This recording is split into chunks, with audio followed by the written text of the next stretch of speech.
got the swag and the aim, can just bring it out once they start getting a points lead. Or we might see somebody that realizes the fact that, hey, you know, all those elimination points, maybe a sniper rifle could help with that and be on the hunt for trying to pick up a point here or there.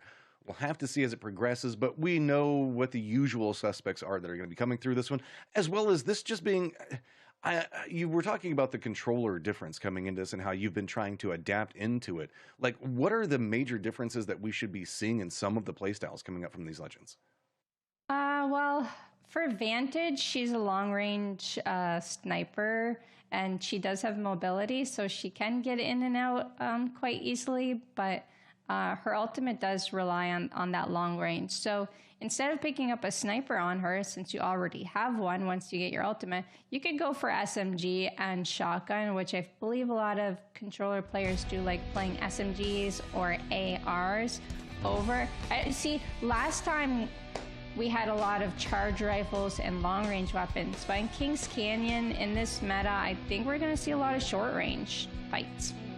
Yes, that is what I enjoy. Get up in the face, use the movement capabilities that Apex Legends provides, and then just get up in there. Try to get your elimination points, and I don't know, there's just something visceral about a close-range fight in Apex Legends because everybody is flying all over the place, and really, it's all about aim and control, and really how you want to navigate moving into that. So when you look at the map selection, girl, I think that you're 100% correct. At least I'm hoping you are anyway, because you're already starting to get me hyped. Yeah, I am excited, and to be honest, we might see a lot of contests off drop as well. I know prior in one of the biggest maps in Apex Legends, we did see a couple contests because a lot of people like to go for those elimination points early.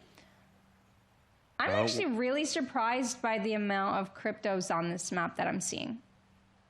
You think it's just to try to make sure that you're getting into position as fast as possible? Is it due to that close range location so that way you can just go ahead, use him, get into those positions and weaken them beforehand? Or is it to scout, or the combination of the two?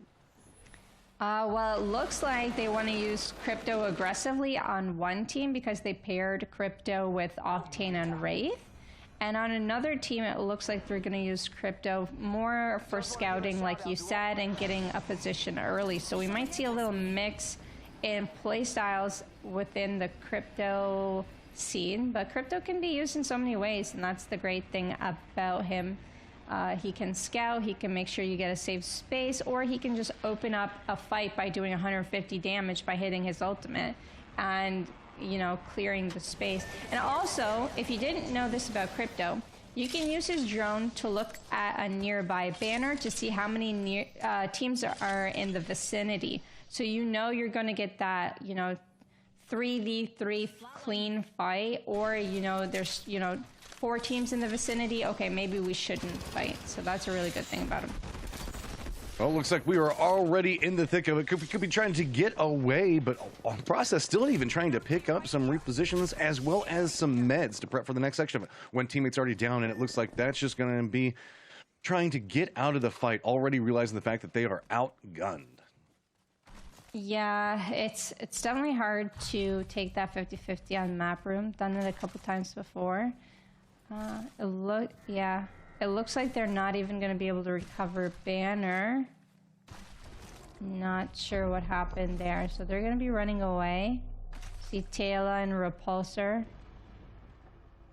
on their way over. No, I think there's another team. So I think we're going to see another 3v3 happening here in map room. Like, so you can see the dance around on this one, as it looks like it's a jockeying for position and range. Taylor's going to be around the outside of this one for ARS Baguette. Doesn't get the vision that they wanted off of that, do the reposition on the opposite side of it, but finally now getting that. Going to get a couple of shots in, at least just to tag him and let him know the angle. But with the 2 different angles that they're trying to control right now, ARS has got control over this one, is going to force them back into the building, and now it's all about just trying to figure out how they're going to handle the barricades. I love that gravity lift from the opposing team to kind of just slow down the push, reposition, recover, heal up. Twiggy looks like he's popping some syringes or a medkit. And this is what AR Baguette does. If you're new here, to the wild card qualifier. Taylor's a player that likes to get the opening. So he's by himself trying to look for an opening. He sees one, he's assessing the situation, and now he's going to go for the one clip. He doesn't quite get it, and he actually goes down. Twiggy gets the one clip, so that is going to be great for them. And now ARS Baguette has some heavy lifting to do. Problems is now the decisions are going to be coming out on an ARS Baguette, still in the process trying to make their push, but one member down. The assault is still trying to go around and see if maybe they can get some type of control over this to protect their teammate. Remember, in this stage of it, that means that you're going to have to give up at least one to commit into the res, but I don't know. It looks like that is what they're going around for. Or are they just abandoning entirely? It looks like that might be it. Yeah, one of the advantages of playing crit, though, you can recover banner quite easily, and it seems like they're going to go that route. Going to take the drone out, scout around, and see if they can grab that banner. Now, the other team, Twiggy's team, could banner camp, but they have to shoot out the drone before it recovers that banner. That's the only way that they can really banner camp, and it's quite hard to do. It's quite hard to track and get that drone. It doesn't seem like they're even worried. They're going for the map room scan. Now, this on your map shows exactly where everyone is for 1 second on the entire map, so they know the most information out of anyone thus far. And then couple it in with an easy transportation system to get exactly where they are wanting to go. So, I mean, it's a nice 1-2 combination for strategy to make sure that they can move through the map in the way that they find to be most efficient. Viper Squadron already off to a good start, and whenever we look at it, Viper Squadron and ARS bumping into each other so early are two very, very strong squads. So Viper Squadron, even just getting that advantage in kill, is going to find themselves with some, I guess, a forward momentum in the later stages of this game. Yeah, it really is. They're on double blue and 1 white, so it's not too bad for them thus far, but it's not where they want to be late game, so they do want to get some poking in before they get to that final end zone. Now, this isn't what I really expected. There's still 18 squads left. I'm so glad we got a full lobby. The community has been growing and growing on PlayStation, and I'm loving it. Unknown Legends was eliminated. Unfortunately, one of the 2 teams that have died. Now, take a look at this map here. So it's a very central zone, almost directly there in the middle. So there's a huge mountain in the middle, so it either pulls north of it or west of it. I don't think it's going to be pulling cage side. It's going to be more near containment or near bunker, I would say. Looks like we're already getting the hillside fights as vision starting to come out between everybody in this area. High ground advantage trying to get some shots down on low ground, but it's going to be the bubbles and repositions that are going to allow this aim assist Euro getting an idea on how they're wanting to navigate. Does get some vision in. It gets a lot of damage as well. Aim assist probably going to choose to try to capitalize off of that and go with a follow-up, and yes, they are. Dropping it in and now directly hunting after the other team. Going to spot him in the distance, but it's not going to be enough to get a follow-up. Takes the jump pad, does not have scan for another 7 seconds, but is scouting around. Is getting shot at from behind, so they're gonna have to get out of here. He's got plenty of batteries, but can he get line of sight off of this team so he can escape safely? They're going for a portal. Samamo takes it. They're holding their ground thus far. Monda's shooting back, covering for his team. Back to almost full health, and the zone's closing in. It is round 1. Ring 1 closing, but it does a fair bit of damage, so you do not want to stay in it, but it is survivable. I love the way and how quickly we saw aim assist counter around that. Got into a position, dropped the bubble, reset themselves, got their meds back up, and they're almost using this as an opportunity to scout out exactly how the rotations are coming in, and now counter moving into yet another fight. Aim assist Euro is coming out with aggression and control, and specifically confidence. They know how they're wanting to play this, and they're working so well. The synergies on how they're managing to just lean into the legends and their capabilities is so well done right now. Yeah, and their firepower just matches it all. They're all on triple purple. They got the other team pinch. They got the insta knock. I think they managed to secure that kill. Looks like a couple DCs there on the map, fortunately. But Samamo scouting up with Wraith. Nice to see Wraith back. It's just bringing back the OG vibes. You know, we're back on Kings Canyon for a tournament. We see a Wraith. Now we might ask for a little Wraith buff, but I think most players are okay with her and playing her in a tournament, so that's good to see. 16 squads remaining, and they are prowling for their next kill, and there we go. That's 2 knocks in one go by the both of them. That was an amazing push off of that. 2 instant knocks onto it. You can tell that the energy is connected between them and gonna spot out the last one. Aim is gonna follow up and do a massive amount of damage. You can run for the hills, but it might not be enough. Amos's Euro's already inside of a fight as well. Going for the flushes out, just trying to make sure that they get every single one of these elimination points. And that was AXFF eliminated in under 10 seconds or so. Unfortunately, Dave was not able to get out. Those one clips were just so strong. Looking in, this is a lot of early game fighting and jockeying for position. This can happen sometimes in these qualifications rounds, is just making sure that you get the feel on rotations. Clippers now looking uphill. Looks like the fact that they realize that this might not be a fight to their advantage, so instead going to reposition and just shift away from it. No harm inside of that one, is trying to make the push up that hillside is often problematic. We've got the Pathfinder pick as well on their team. Pathfinder was old school picks today, huh? Yeah, a lot of old school picks. Pathfinder was one of my main legends when I first started, but I feel like I can't play Pathfinder anymore. I feel like I get one clipped way too often. But a lot of people can make it happen. Maybe it's just a mental block, you know, I'm a little scared to play one of the biggest legends in the game. See how easily he got cracked? Oh, found another battery. Luckily, on Edge of Storm as well. They got a beacon near Cage, but it doesn't seem like they're too worried about that or going central. Maybe they want to play Edge for now. Yeah, and with the circle about to come in, we're on one of the thinner sides of the circle, so it'll just collapse in and they can just run across this, pick up maybe some weakened teams, but you can see in the distance it's going to be Tila, I think, the rest of the squad. So not necessarily the weakest squad to bump into by any means. Don't want to overextend in, and especially this area that is oh so vertical means the fact that you never know where you're going to get popped from. So making sure that you're playing this slow, getting a read on how to move forward as safe as possible is going to be a lot of key in this. Yeah, and since everyone's trying to run into Storm right now, they could catch a fight happening on the edge. First, getting back together. I think they see something happening near Cage, so they want all eyes on that, and maybe they can snag a kill or two. Couple shots off, but not a crack just yet as the zone closes. They're checking both sides. They're making sure they are kind of pinched right there.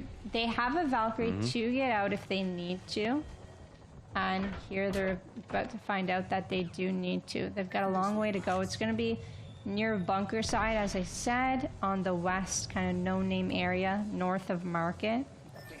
There's only a few chokes to get there for most teams. The choke near Cage side, it's going to be hard to get into if it is being guarded. A couple of the north teams can take in between that mountain, that path, and then everyone else is going to come in from the south side. Let's scope this quadrant out here. This is, with those choke points and the way that you're having to navigate the way the mountains move through here, your options become quite limited. You're going to potentially see some gatekeeping coming out of this. I wouldn't be surprised if most teams don't opt into a strong gatekeep and maybe a longer distance away to see if they can get some more out of it. But Viper Squadron still just down to 2 at the time, as Twiggy is not yet returned and everything's going to be going on. Finally making their rotation. Looks like they're just going to bypass the mountains entirely. Yeah, they have those 2 initial kill points that they got off drop on 2 different teams. But then they lost their third as well, so that's not looking too good. They're looking for a safe spot to land. They don't scan anyone in this building above, and they are hopefully going to land safely. And they've got the spot, a really good spot, in fact, one of the topmost buildings in this area.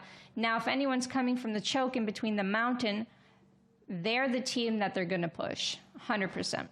Yeah, it's such a mixed blessing, a double-edged sword with that compound, because the fact that, while it is so strong and it has so much high ground, that pathing behind it is so close. So they're going to have to commit in trying to keep an eye on it. And with just 2 members, that means the fact that resources for scouting as well as defensive lines are going to be much harder to accomplish.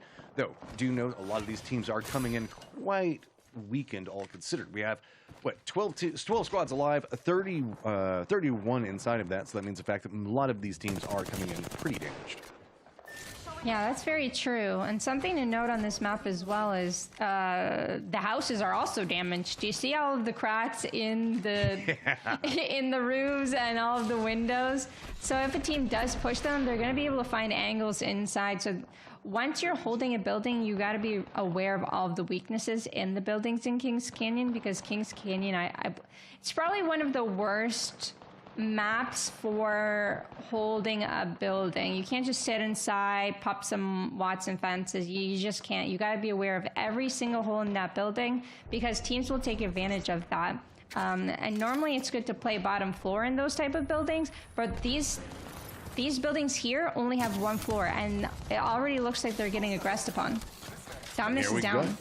Yeah, aim assist Euros yet again looking like they were wanting to make a move into this. The north and western sections of the map are getting very, very clustered, and so that's going to make repositions just that much more difficult. Third, fourth parties are going to be popping off as we see the next sections coming in, as the circle is going to lean into the south for the next phase. So a lot of these teams that are going through those choke points in the north are now going to have to make a hard shift into the south in a very open area.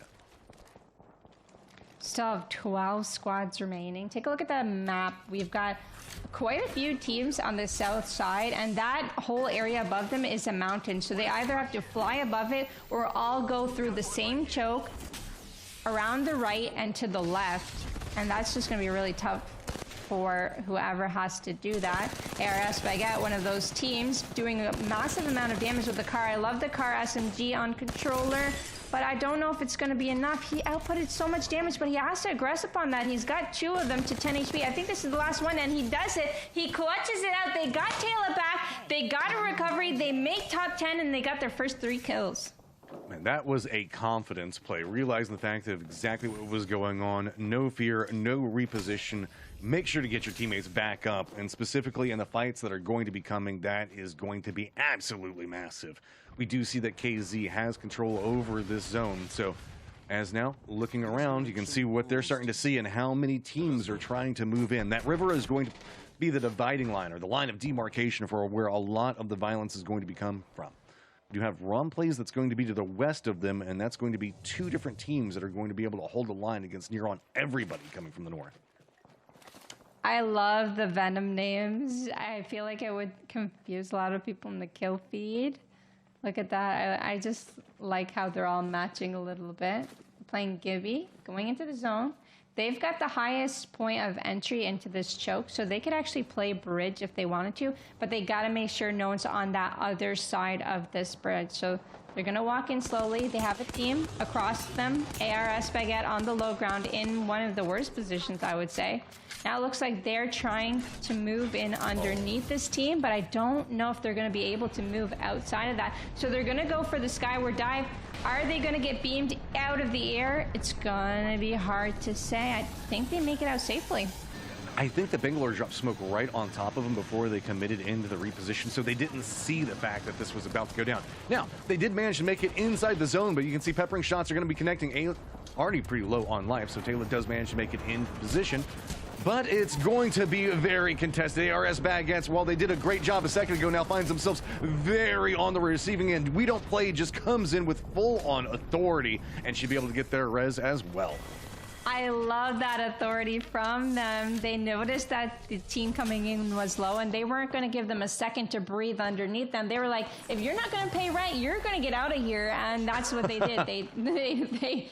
They shoved them on out and got a couple kill points for themselves. So that was awesome to see. Now we're only down to 5 squads left. This is going pretty darn quick. And KZ has the only building inside the zone thus far, so everyone does have to make a rotation near them. There is that little shed building as well, but I don't know if there's that much room to play. They might have to start giving out rent in here. Otherwise, they're going to start a huge fight if someone does take this building. FFE is coming into this very strong and with a lot of vision capabilities, so we'll have to keep an eye on how they're wanting to navigate this. They are up in the northern, so they know the fact that they're going to have to make a move across the river, across that wide opening, And just right now, seeing if they can just get more damage or maybe some more knocks. And that one was pretty close. But FFE, you can see, in control of the high ground, to say the least. I hate that when you're going for a Kraber shot and you take so much time to just line it up. You have it completely lined up and then they just sidestep the moment you shoot. It's like the unluckiest feeling with Kraber ever in Apex Legends, but it happens. And that's why sometimes you just gotta go for it. But sometimes when you just go for it, you're just like, oh, now I wish I lined it up. You know, you can never win with the Kraber. But they do have this team gate kept, so the R301 will do just fine. No way, Figo. He knows there's one still behind that bin, but he lost his teammate behind him. He goes for the one clip, almost does it. He's out of arrows. He's out of bullets. That might do it. Oh, it didn't do it. He didn't get him in time. His teammate's in danger, and he needs to help them. They're both going down. Now he's the last one remaining on his team. He's got nowhere to play. Is this bin in? It's not in. He's going to pop this battery, but... oh! He found a spot. Half of the bin was in, half of it wasn't. This is good. But the cost of that rotation was massive. The opposite side to the south just had such a killing line onto him. And you can see it's going to be KZ that's going to be looking down into this.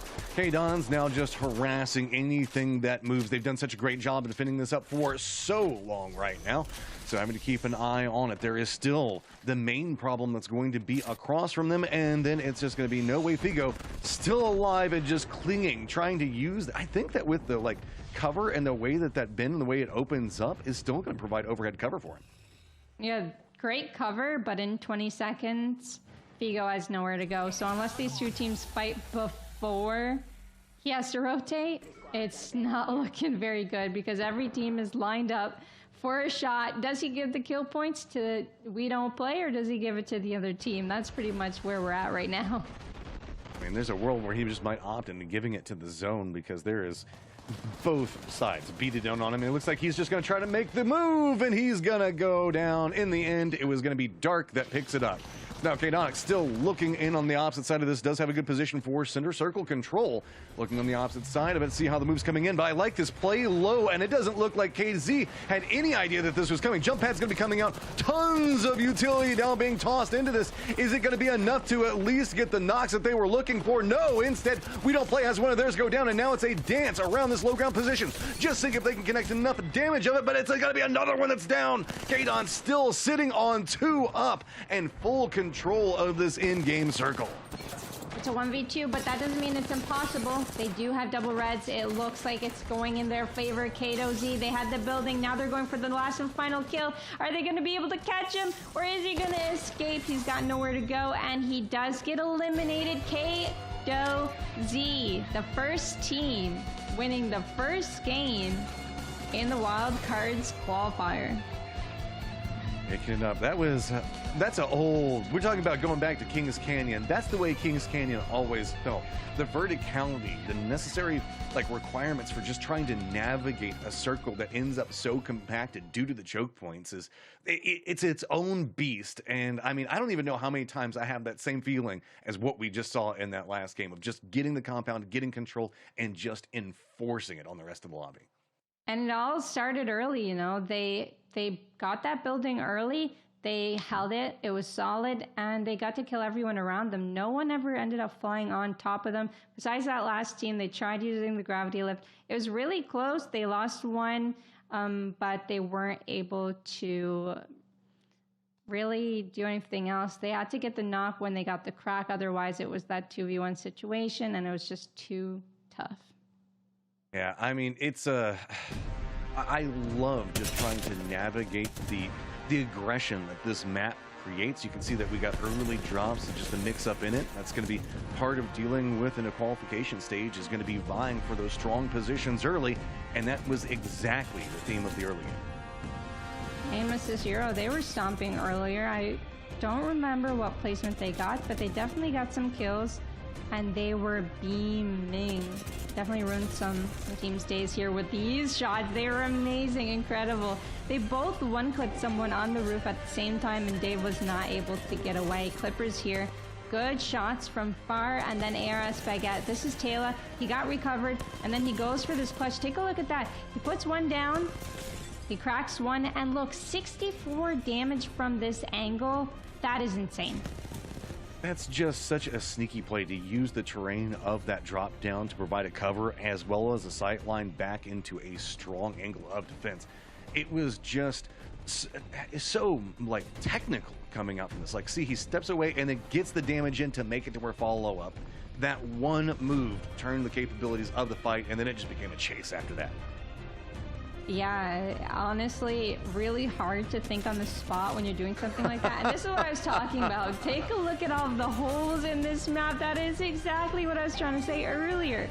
It's so hard to rat with all these scan legends. And you gotta look that up. You gotta YouTube some rat spots, because I did see some last night on the YouTube. I mean, you talk about it. The way that these shacks are constructed, there's just so many unexpected angles. And even add in the verticalities and the jumps, the movements, the map itself. Just look at how high we see some of these teams getting just to make sure that they can make the moves in. But it's still going to be KZ who did such a great job of handling the aggression that was thrown at them. They were the aggressors, they were the defenders, but at the same time, they just took control over everything. So at the end of the day, that's going to be how they end up with that victory, no matter how else you want to dice it up. Just a solid play coming out from KZ. Yeah, I'm not sure if We Don't Play actually hit that Horizon ulti. Maybe if they hit it a little bit differently, the fight would have played off different. But okay, 16, 15% shot accuracy. They did a lot of fighting indeed. Pretty much all over 1,400 damage and nearly a 2K for Pegaso. And how many, oh my goodness, look at the amount of kills that they've got. That is a big pickup. The defensive line that they were managing to hold a walk away with, I believe, a total of 13 kills. Look at that damage spread as well. Everybody being involved in the firefights. That is going to be a big game for them now, like 25 points perhaps. That's a great start for the qualifiers today, and that's a great lead for that $600 prize if they're able to catch it later on. But well done. These stats are amazing. I mean, just all around. Even whenever we look at it, just one revive given shows the fact that they were doing such a great job of just holding down and making sure that they controlled the fights, that they only had one knock with all of those kills. That is just absolutely absurd, as well as having a 9-point lead over We Don't Play, who did manage to walk away with 7 kills. FFE back behind them 7. Aim Assist Euro only got 1 placement points, but man, 9 kills saved their points per game inside this round. Oh my god, I was wondering where they went, because we watched them kill so many squads in the beginning and then they disappeared. So yeah, they just kept going for kills, and sometimes that's what happens. You get too carried away with it and you get third partied at some point. You can't be lucky the whole time of not getting third partied, but eliminations, We Don't Play, and FFE, they did great. They've also got 7 kills, so we've got really high amount of points towards the top of our leaderboard, meaning our page number 2 probably going to be down to 0. Yeah, not a lot to be had over here. A couple of 2s, a couple of 1s. Bavarian Elite and Unknown Legends couldn't quite manage to make it work, but do note the fact that they were both playing with just 2, so that made it fairly difficult, all considered. I mean, this is just the first round. Still, we've got 4 more that are going to be after this one, so don't count out anything. You can see the fact that big games can happen for everybody, and it's really, like we talked about just a second ago, keeping up points per game, making sure the fact that you keep your average points up. 1 bad game sucks. 2 bad games is where it gets very, very dangerous. But remember that in addition to the overall money, we do also have the fact that there's going to be some position points available for the championships. I also want to point out that whenever we're looking through everything, if you saw this and you're like, hey, I can do that, and I think that I can do it better, well, you can. Don't forget the fact that we do also have compete.playstation.com, where you can sign up and get involved, grab some of your friends, just jump into it. And if you don't have any friends, just pop on social media, ask around. There's tons of Discord, tons of places that you can find ways. If you want to compete, there's no excuse to not get involved. Yeah, absolutely. And it helps, like, once you get your fears out of the way and you get confident and you play in a lot of them, then you start to get better and more comfortable. And no matter what tournament you get into, now or in the future, I'm sure you'll do great. Yeah, I mean, it's always kind of nervous to take that first step in the competitive series, because you're like, oh, well, I'm going to get wrecked. and oh, like I think that I'm so good and I'm not going to be able to do this. Just let all that go. Go into it with an expectation of, hey, I can play in this. I can showcase, like I can learn things at the start. You're very rare for somebody to come in and be like, I'm the best and I win. You're going to have to step in. You're going to have to take a couple of knocks, but through that, you're going to learn what works for you, because that's one of the things about Apex Legends. Just because what's meta doesn't mean the fact that it's what's meta for you. Make sure that you play to your own strengths. We saw it inside that last game with different teams leaning into how they think that they can most effectively play, be it getting position or be it getting eliminations. Yeah, and every game you play is a learning experience. I've lost True. many of games in my life, which is why I've gotten this far, right? You can't just be the best in the beginning. And every lobby, every tournament that you play in is going to be different. It's a battle royale, so every lobby is going to play differently. Some of them may be more passive, some of them may be more aggressive. So you always have to adapt in the situation you're in. In an experience like this, where there's so many great shooters, it's a battle royale. You don't know if you're going to pick up white, blue, or purple, but you have to make it work. You have to learn and think about how you're going to make this one game work. Taylor was dead in the beginning of last game. They made it work. They made their 10 points. They recovered him with crypto. It's hard to recover with any legend other than crypto, though, so that's definitely something to consider.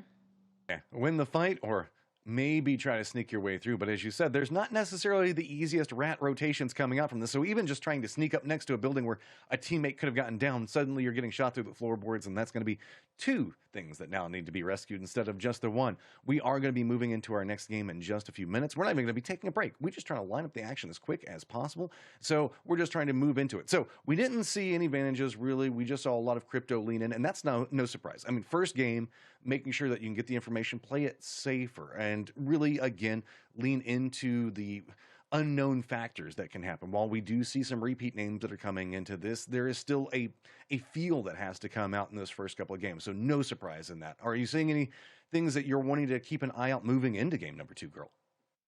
No, I'm surprised that the games went, the game went not slower. I wouldn't say slower, but everyone was watching their life.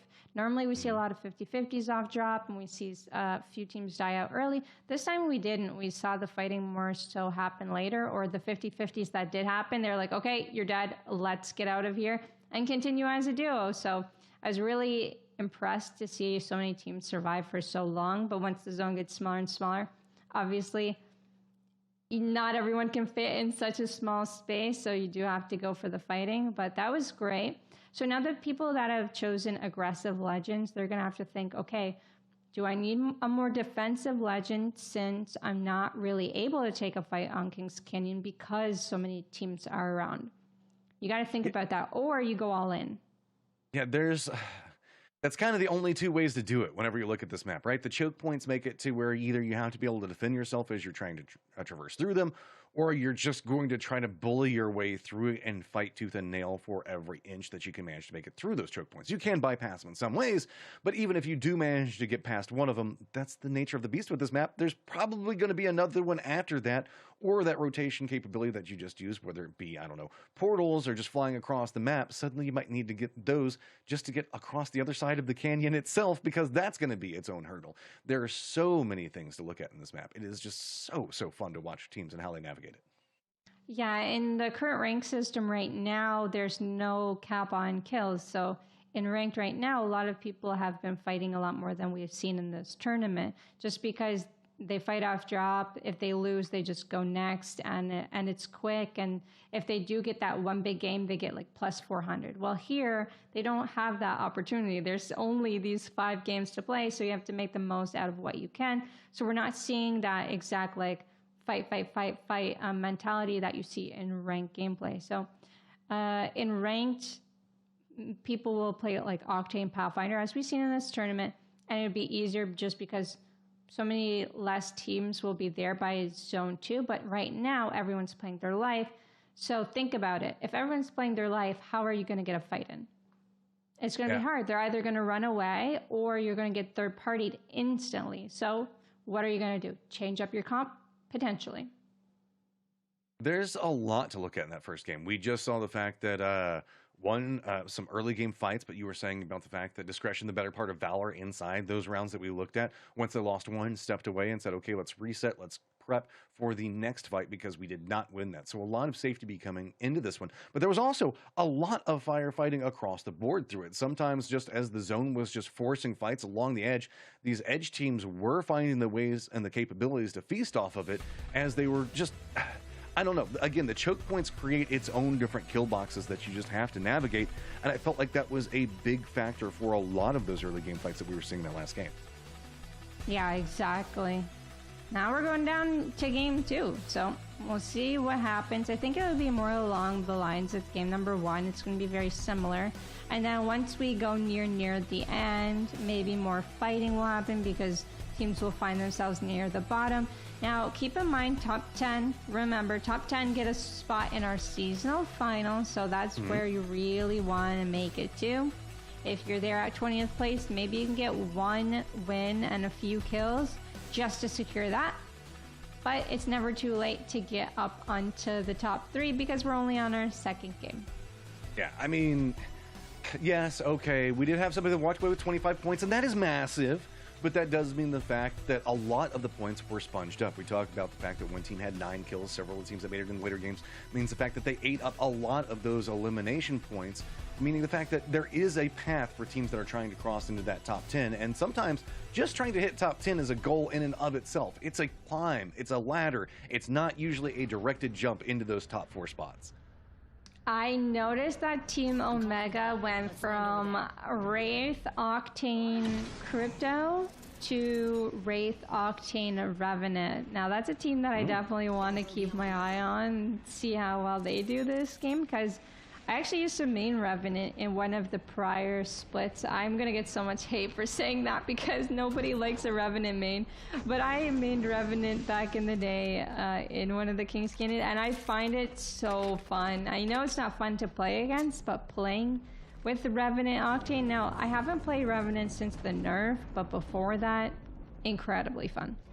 I mean, that's the combination, right? Just go ahead and drop the pylon and charge is a big factor for that. And that just showcases, hey, we think that we can win most of the firefights here, and we're going to try to exploit that capability. Because that's a comp that says a statement like, I'm coming into this one to not just try to hold down a position. I'm coming in to fight you every step of the way. I'm very surprised that no one took Relic, Caustic Treatment, Gauntlet, that area. It's completely wide open. We've got a lot of people wanting to go near Map Room Repulsor area. And then we have these two teams fighting here in Crash Site Era Spaghetti. Oh, no. They're not really fighting. They're just they're looting inside buildings near each other. So we're not going to see a fight here just yet. But ARS Baguette did pick up the top part, which normally has the best loot. I think he got nerfed a little bit. Normally you would always find a purple up here, maybe even 2 blues. But I think that's changed over the times as developers, you know, they make the changes. They find reason to, because probably a lot of teams ended up going there for that loot. It used to be like maybe the best loot in this map, but personally I think right now Caustic Treatment for a tournament would be the best because it guarantees you really good loot. It guarantees you the stuff in the middle. And it's really fast to loot. And that's something you got to consider in a tournament where you have to rotate fast. Is the place you're landing very fast to loot? Are you going to loot half of the place? How fast do you want your rotation to be? Those are things you got to consider in a tournament. Well, on top of drops and rotations, there's one thing to note out that KZ did get themselves a center as they went into Bazin, and now looks like they're going to make a push onto Festi and a couple others, so that might be a fight that we're going to be monitoring because that could be a later game circle control position. A lot of the zone is actually pretty quiet, even though, like you said, a lot of people dropped pretty close to Hydrodam, next to Repulsor. It's pretty quiet. There's some pot shots that are going out, but no heavy pushes. It feels like this is a modification off of the last game where everybody felt like they dropped on top of each other. A lot of early game casualties came into play. This time, a much safer drop approach. I like this from Snow Esports. I'm not quite sure where they landed originally or if this is where they landed, but they're playing low but to make up for the fact that, hey, if we don't find loot, we'll find it later type of thing. You can rotate, and once fights start going, you can start picking up those purple armors or blue armors off of the death boxes. So that's definitely one way to take an approach to Kings Canyon, which I do like to see. And Loba does have that escape ability, so she does have that mobility that most people try and get when playing Apex Legends, at least on like 1 or 2 of their legends. Yeah, I mean, that's the name of the game, right? You want to lean into the speed that this game provides, and specifically a lot of the repositions. There's so many tactics that we just don't get a chance to talk about specifically regarding how you use these legends, just due to how fast some of these firefights do break out. And there's so many small details that go into comp, and specifically what you're rolling out, what legends you're using, what your win conditions are. As you can see, even We Don't Play is aware of what's going to be going on right along the zone wall, but aren't in the biggest of rush to like capitalize off of it. Instead, use what they've got, use the defensive line, and wait for people to come to them, or at least get vision on people going on a road. That works too. 36 Flash Crystal is lucky as they survive with 50 AHP. They'll be okay for now. Zone's closing in, and when you're on this side of the map, forgot where the map was closing or Bell, but they might have a long way to go, and they're on the very northwest, corner of the map. So something to consider. Do I want to fight this team or do I not want to? And that's the great thing about the zone. Personally, what I think about the zone being extra damage is that people actually won't sit in zone, fight you for 10 minutes, and act like everything's all right. Now they actually have to consider, do I have the meds for this? Am I prepared to take a fight? Should I get into the zone? Now there's, the repercussions of your actions. Like we've got some positions that are going to be held down very far to the, I believe this is the northeastern area around Basin, the way that we're sitting.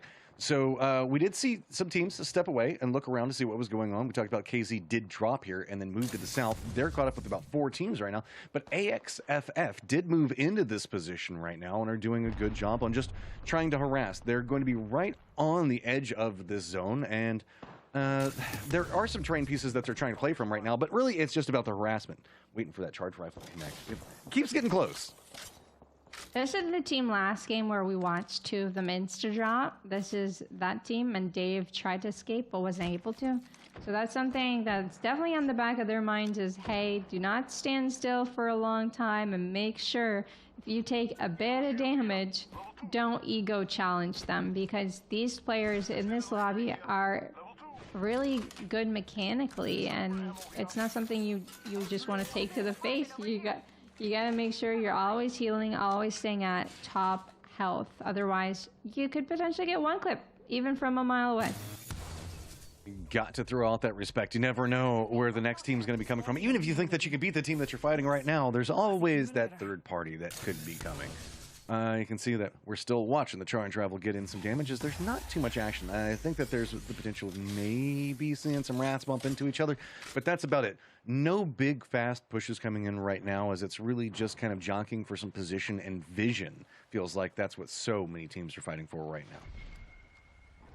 Yeah, I've seen a couple end zones here on this map. I've played one exactly where AXF, like north of where AXFF is. I've also seen one near the choke, near capacitor side as well. I think there's a variety of end zones here, but everyone should be rotating in. There's still 16 squads left, and as the game goes on, it's going to be harder and harder to get a spot. So Snow Esports still on double white. They're looking around. They don't have any scan legends, so they're checking every single corner that they can. I don't know if they lost someone and they're looking for someone, or they're just looking for more loot because they don't have the best loot. Something I would recommend to a Loba team if I were their coach is go to end zone. Once you're in end zone and people start fighting and fighting, even like in top 10, then you can start stealing their armors. It's better than looking around looted spots that are already looted and picking up scraps, because you have such an incredible legend able to just bring you back from the dead, basically, like from no loot to fully kitted. It's good to get a good spot with her. Watching this is rotations are kind of stacked on this section of the map, but sometimes portals can get you around into different areas. It looks like that's going to be what they're going to be opting. Just try to bypass the, I guess, the stack of people that were going to be going over here. At least it's going to be Online Kipper that was below them, I believe. And now Snow Esports is going to have their pathing, and they're going to land pretty close to Remember M4. So I might have to be careful about that, but it looks like they are aware of it whenever they made their landing.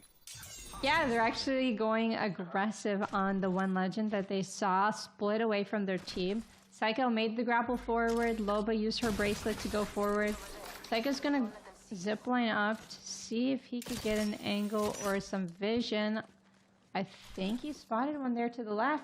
And they are going to pounce around them and push him into a corner. But remember M4 with the one clip, R301. Psycho does, in fact, regret it, but remember M4 does go down as well. So now it is a 2v2 situation. Can they get that armor swap? There's purple armor on this wall. I should be able to get it. Ghostbusters getting shot from so far away from artillery. Yeah, there's two other teams that are now on a directed hunt into this and are very close. A quick jump in coming out. It's going to be Virtual on one side of it, and that was a quick exploit coming in. But guess what? We're not quite done yet. There's still another team that's going to be back behind this one that's going to be eyeing it. I believe it's RGB that heard what's going on, but they have to be careful because they have another team that's going to be back behind them. This one choke point has provided a lot of teams in eyeing the area around Tree. Yeah, and FFE is just on the other side of that mountain, so they could be in there in just about a second if they wanted to, but they're actually going to craft, and they have the seer capabilities to scan around to make sure that they're not getting shot at while they're crafting there in the open. So they're going to be safe for now. As you can see on the map, it is pulling north. We have the zone closing. Online is still online, playing as a solo, and take a look at this. It pulls up north and north and north. So the team on the west side of that small circle, Force, Twiggy, and Dominus, they're going to have the high ground. They have like a bit of an edge on every other team. But I don't believe it actually pulls up towards them. But who knows? You know, this is Casey. This is tournament day number 1. Sometimes I'm bad at predicting, but it could pull onto the building right underneath them. The way that they've got that hillside, we'll have to see how that lines. We don't play finding themselves in another fight, and they do not play. They are wanting to finish this one quite quickly. I love that. Take some shots, step away, let your teammates come in and follow it up. Getting some airtime, tries to spot through, but can't quite get the damage that they were looking for. Spotting him up on that top, still not managing to connect in the shots. That's going to be kind of a tricksy shot to try to hit with all the jump pads coming into play, but just cannot follow him. Finally going to run out of jump pad, and it's just going to be a low ground fight.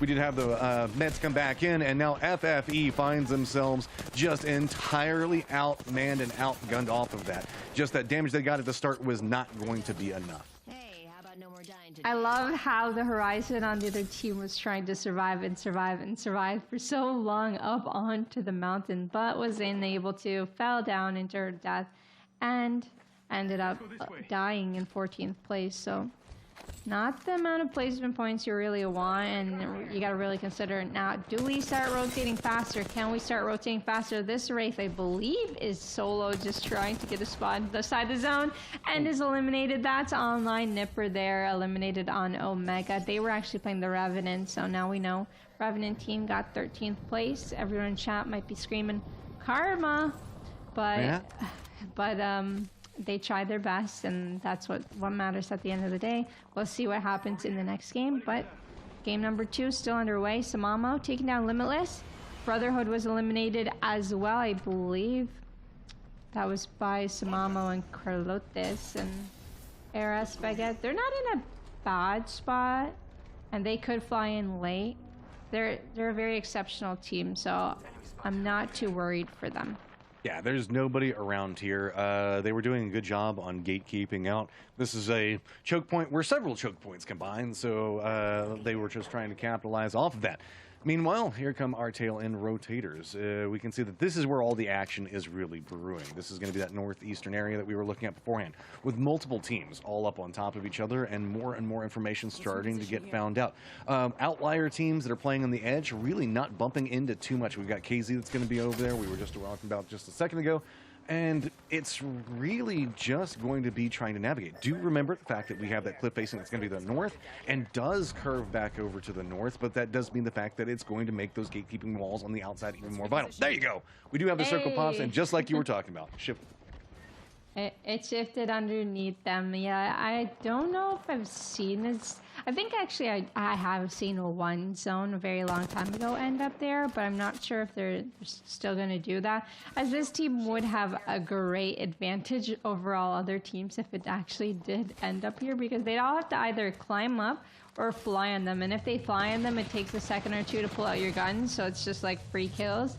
And climbing up would also be really hard to do, so you'd need a horizon at the very minimum to actually try and challenge them, or an octane to get up there really quick. But definitely a god spot if it did pull up there. Unfortunately for them, it's pulling downwards. Taylor and Perry might be looking to make a rotation soon. They're gonna have to, right? But they do have a team to their west side, which is maybe they're more or less focused on gatekeeping, getting kills. These two have been taking some shots at each other for a while. I think it's just trying to separate and use the wall. It looks like Taylor's actually leading a path over here, and they might be a little annoyed after taking those shots, because now they've moved into aggressive spot and could catch them on rotation. We'll have to keep an eye on how that's growing. It looks like they wanted to bait the care package, but they were unable to. Obelix goes down instantly. Perry popping his ultimate, doing that 150 damage that we were talking about earlier. They are getting a re-knock, so now it's a 2v2 situation. Great scout shots in the air, not easy to do. The scan did scan him, but he wasn't able to get his shot on him. He's trying to go for that thirst. He gets cracked and throws a thermite grenade. This is not looking good, because a team behind them by the name of Aim Assist Euro coming in to third party that, and could quite easily be an easy third party, but I think Obelix did end up getting revived. Now just trying to figure out how to handle this when you can see ARS Baguette realizes that they've got a threat to their east, and while they were trying to gatekeep, now find themselves heavily pinched. Trying to cycle down to the south, it's going to be a counter move on the other side of this one, so now no matter which way they move out of this cover point, they're going to have to contest. It's just going to be aim, and the aim does show up for them. They hit the shots and now could have themselves an opportunity to move. It's going to be the opposite team that they were trying to gatekeep a second ago that's just going to move in ahead of them now, as they do have this area that they can hold in the high ground for right now. They're trying to creep in and see if it's just going to be enough to keep them in zone, and it is.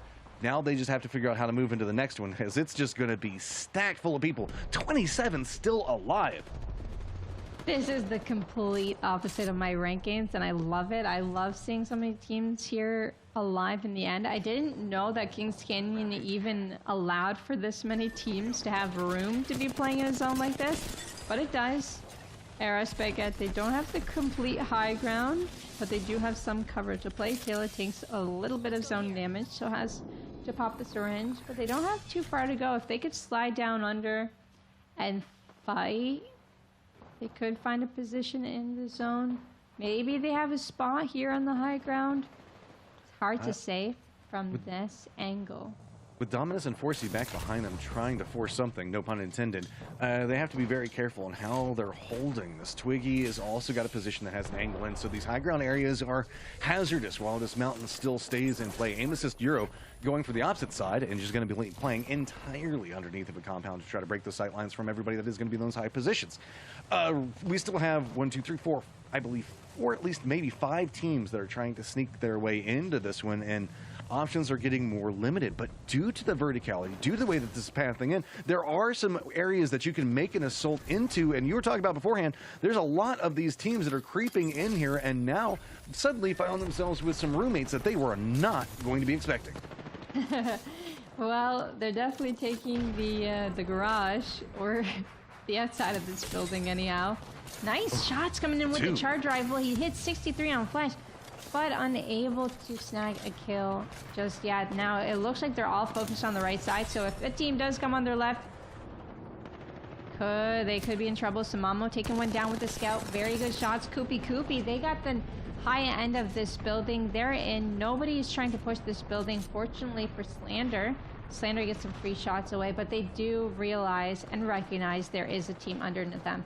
Now, we do have one team playing that high ground still. That's Obelix, Taylor, and Perry. It looks like they're low, but they're healing just slightly. I think they might actually be in. Great for them.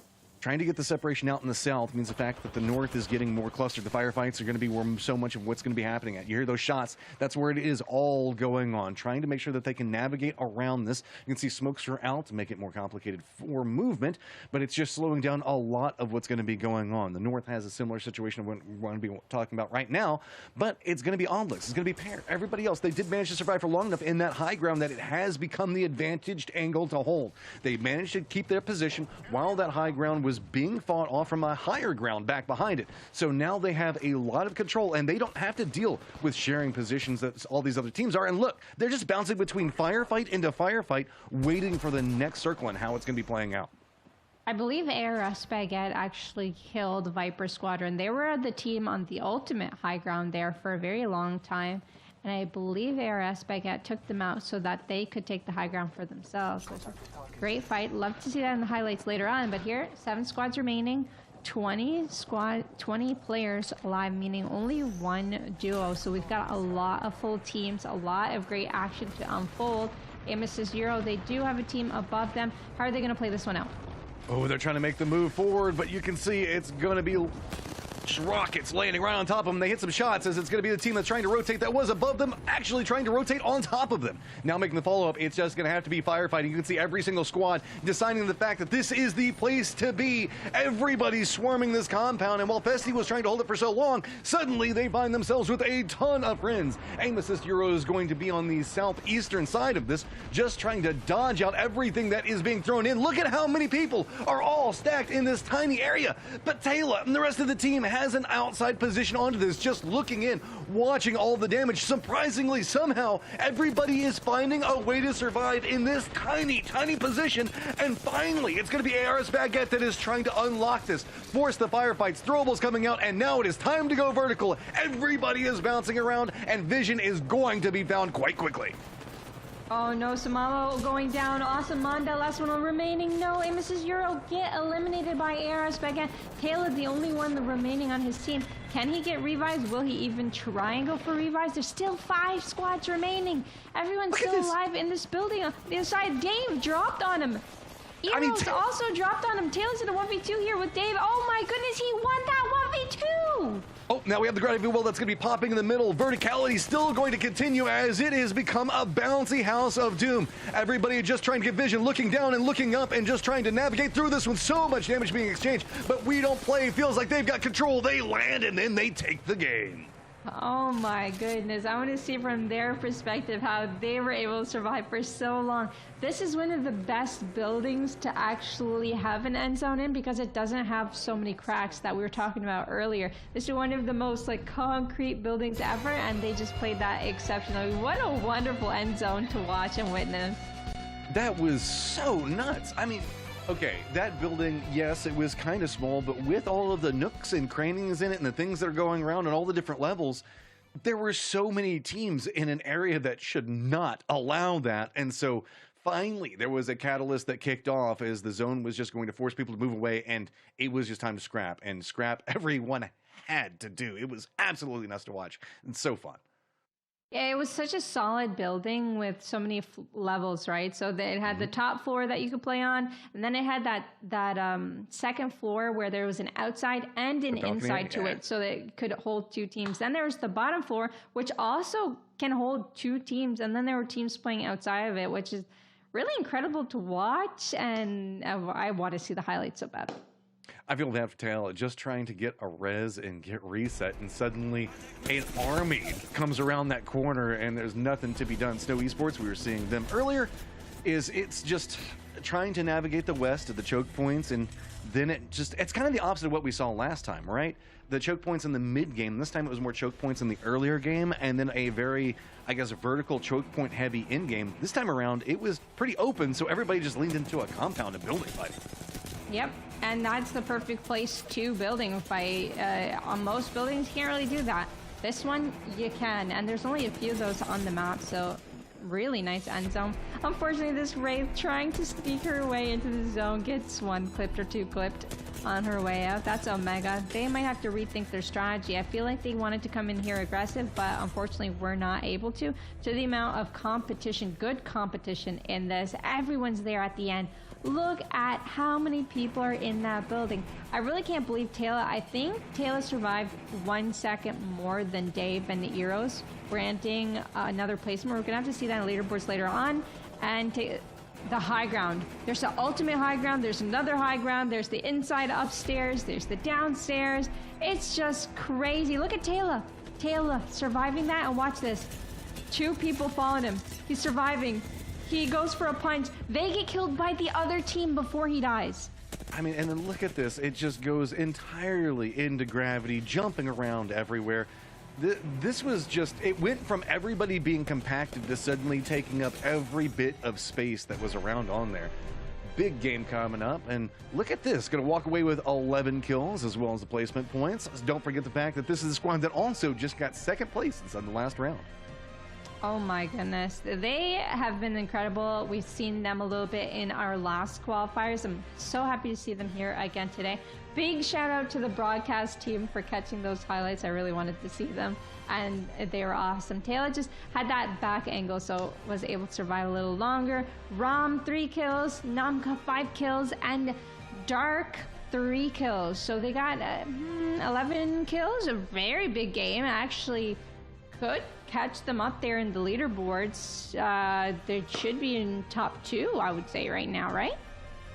Oh yeah, 100%. I mean, we'll have to see. Maybe they have stepped into this one. K-Don's got themselves the first game. We Don't Play got the second one, but We Don't Play did get second overall. I have to try to remember off of it.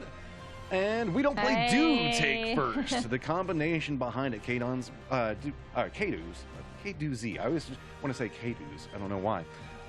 Managed to get themselves a good first game, but the second game wasn't quite as valuable. In fairness, how many teams were alive in that last circle kind of makes it hard to get placement points.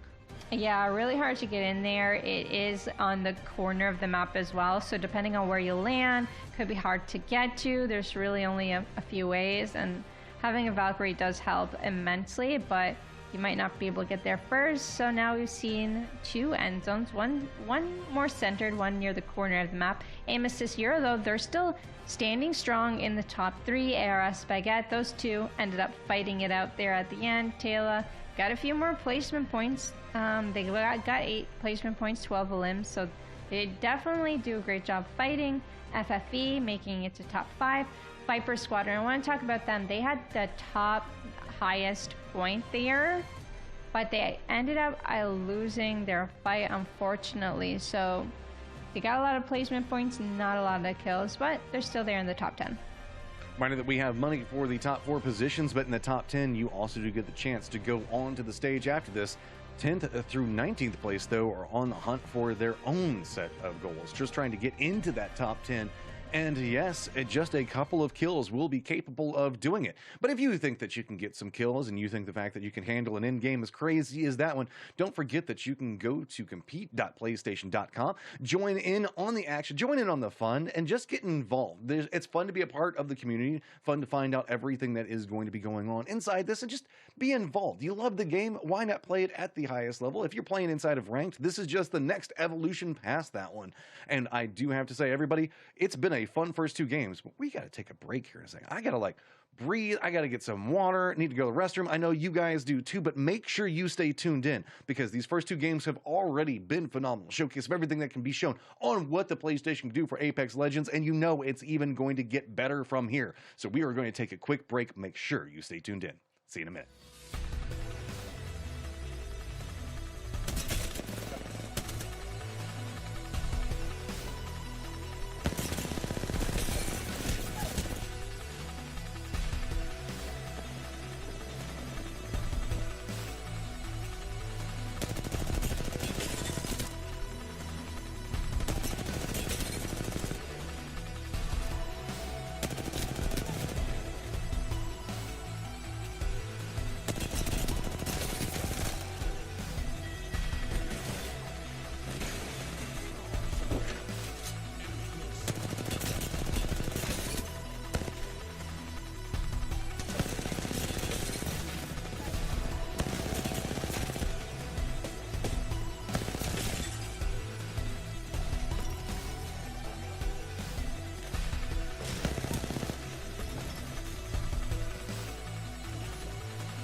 Games 1 and 2 have been absolutely amazing so far. We've got a showcase all around the map, but we still have 3 more to go. And let's not forget, it's just going to get spicier every step of the way as points are going to be more and more sought after. I'm Matchroom, joined by Girl and Girl.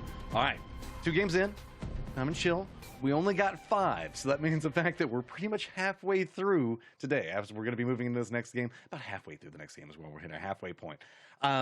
This is starting to feel like we're getting a couple of names rising to the top. Most notably, KZ and We Don't Play. We Don't Play coming in first and second, or technically second and first. We'll put them in the right order. Yeah, so, yep, We Don't Play ended up surpassing Kato Z. And here we go, we see it, so by 9 whole points, which is quite a lot. I think the average in like ALGS is like 6 to 7 points per game for, you know, to make it into the, you know, top half.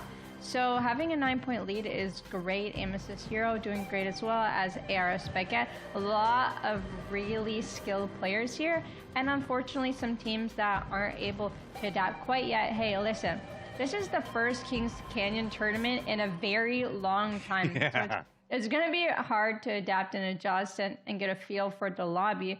But once the day is over, then, you know, you're able to prepare for the next qualifier if you're not able to do great today. Yeah, and I also want to give a shout out to Aim Assist Euro, who's playing in an entirely different way. A lot of the times we get this propensity to looking at the last circle, right? The firefights that are happening there and what's going on. Let's not forget, Aim Assist Euro is playing in a different style. They just killing whatever's around them, picking up elimination points the entirety of the way. Sure, position points are a thing, but I think that we saw that they have 4 across 2 games, but have 18 eliminations. They're taking their own path in this in-game, and it is 100% about points per game. Yeah, and they're also feeling out the lobby just like everyone else. So are we able to take fights in this position or in this area here? What is the most dangerous place to fight? And it's a lot different than playing ranked because there's so many more teams alive, whereas in ranked, I feel like more and more teams die quite earlier. So definitely something to consider through their strategies going forward. It's the differences between rank and comp, right? And ranked, GG go next is in mindset. You were talking about this beforehand. In competitive, you don't have that. You've got to mentally reset, come back in and go, this was what was wrong. And we often talk about the teams that do best in Apex Legends are the ones that can figure out what went wrong in that last game, realize, is it a thing that we even need to fix? Or was it just a one-off situation, and then come back bright, ready, no fear into the next game and the next circle and trying to tackle with everything that they want to. And because I often see that's a mistake a lot of teams can make, specifically at this stage, is something goes wrong, you lose a firefight, and you're like, oh, this is the reason why, but it's such a random thing to occur. It's not even something that you need to change anything for. Yeah, and once they're able to get like that 20 kill game on top of a win, then they're starting to secure themselves the victory in one of our qualifiers, or maybe potentially our finals. They got lots of time to prepare for that. So that's 82. If you don't know, that huge tower right there on screen is called 82 for that exact reason, that there's an 82 right on top of that tower. Nice spot to hold, but gets pushed a lot, sorry. See, I just call it 82 because I feel like that's how many times I've died there. What? No way. I don't know what it is about those ropes, man. I feel like I get shot every single time I get on them. Yeah, you can't take the zip line if a team is above you, for sure. That's just way too hard. I get shot even going down it, man. There's no luck. Oh my gosh. Oh no. Yeah, I guess there could be a team riding right underneath. So I actually definitely been killed underneath. There's this one time the other day where I was playing Pathfinder and I put a zipline on top of the tower so I could third-party a fight. Guess what? The team heard or scanned us or something, and they were all standing at the top of the zipline, and guess who dies first? Me. And hey, yeah, that was the end. At least you could let the rest of your team know that that was not the way to continue going on anymore, right? See, so you can learn things and feed those back in through comms. Never doing that ever again. That was just so unlucky. It's a learning process, right? You try everything seems cool until suddenly it doesn't work that one time and you realize you're never going to do it again. Mm-hmm. And then you do it again, and then you remember you told yourself that you weren't going to do it again, and then you get mad at yourself for doing it again. Have you ever had that moment? Oh, yeah, all the time. I feel like that's my reoccurring thing. Like, oh, specifically, like I pick up a gun and I'm like, okay, I'm going to use it this time. It's going to work, and then it never works for me. That's me with the Everybody has a gun. hemlock. Yeah, that's me with the hemlock. I tried picking it up since it's like gold sometimes, and I'm just like, no. Next time, I'm just taking the 2x off of the gold hemlock and putting it on any other gun. Like, I'm just done with this. Here, you can have this gold. Just give me the vision on it. That's all I want. That's all I want. Well, hey, we were talking about the fact that we're taking a tour around Kings Canyon. Well, looks like that's going to continue as we're going to be moving into the south this time. Yeah, so we had that north one at Basin, and we had the middle one.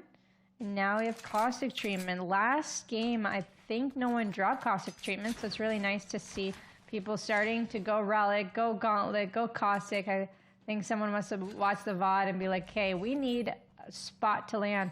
Containment is actually free, and so is Cage. Now mid-map, it's being left wide open. Kato Z, they've lost a member, but Pegasus going to have to do the heavy lifting, gonna have to loot for his teammate until they come back. Maybe something to do is to drop a gun right on top of them and carry on looting again.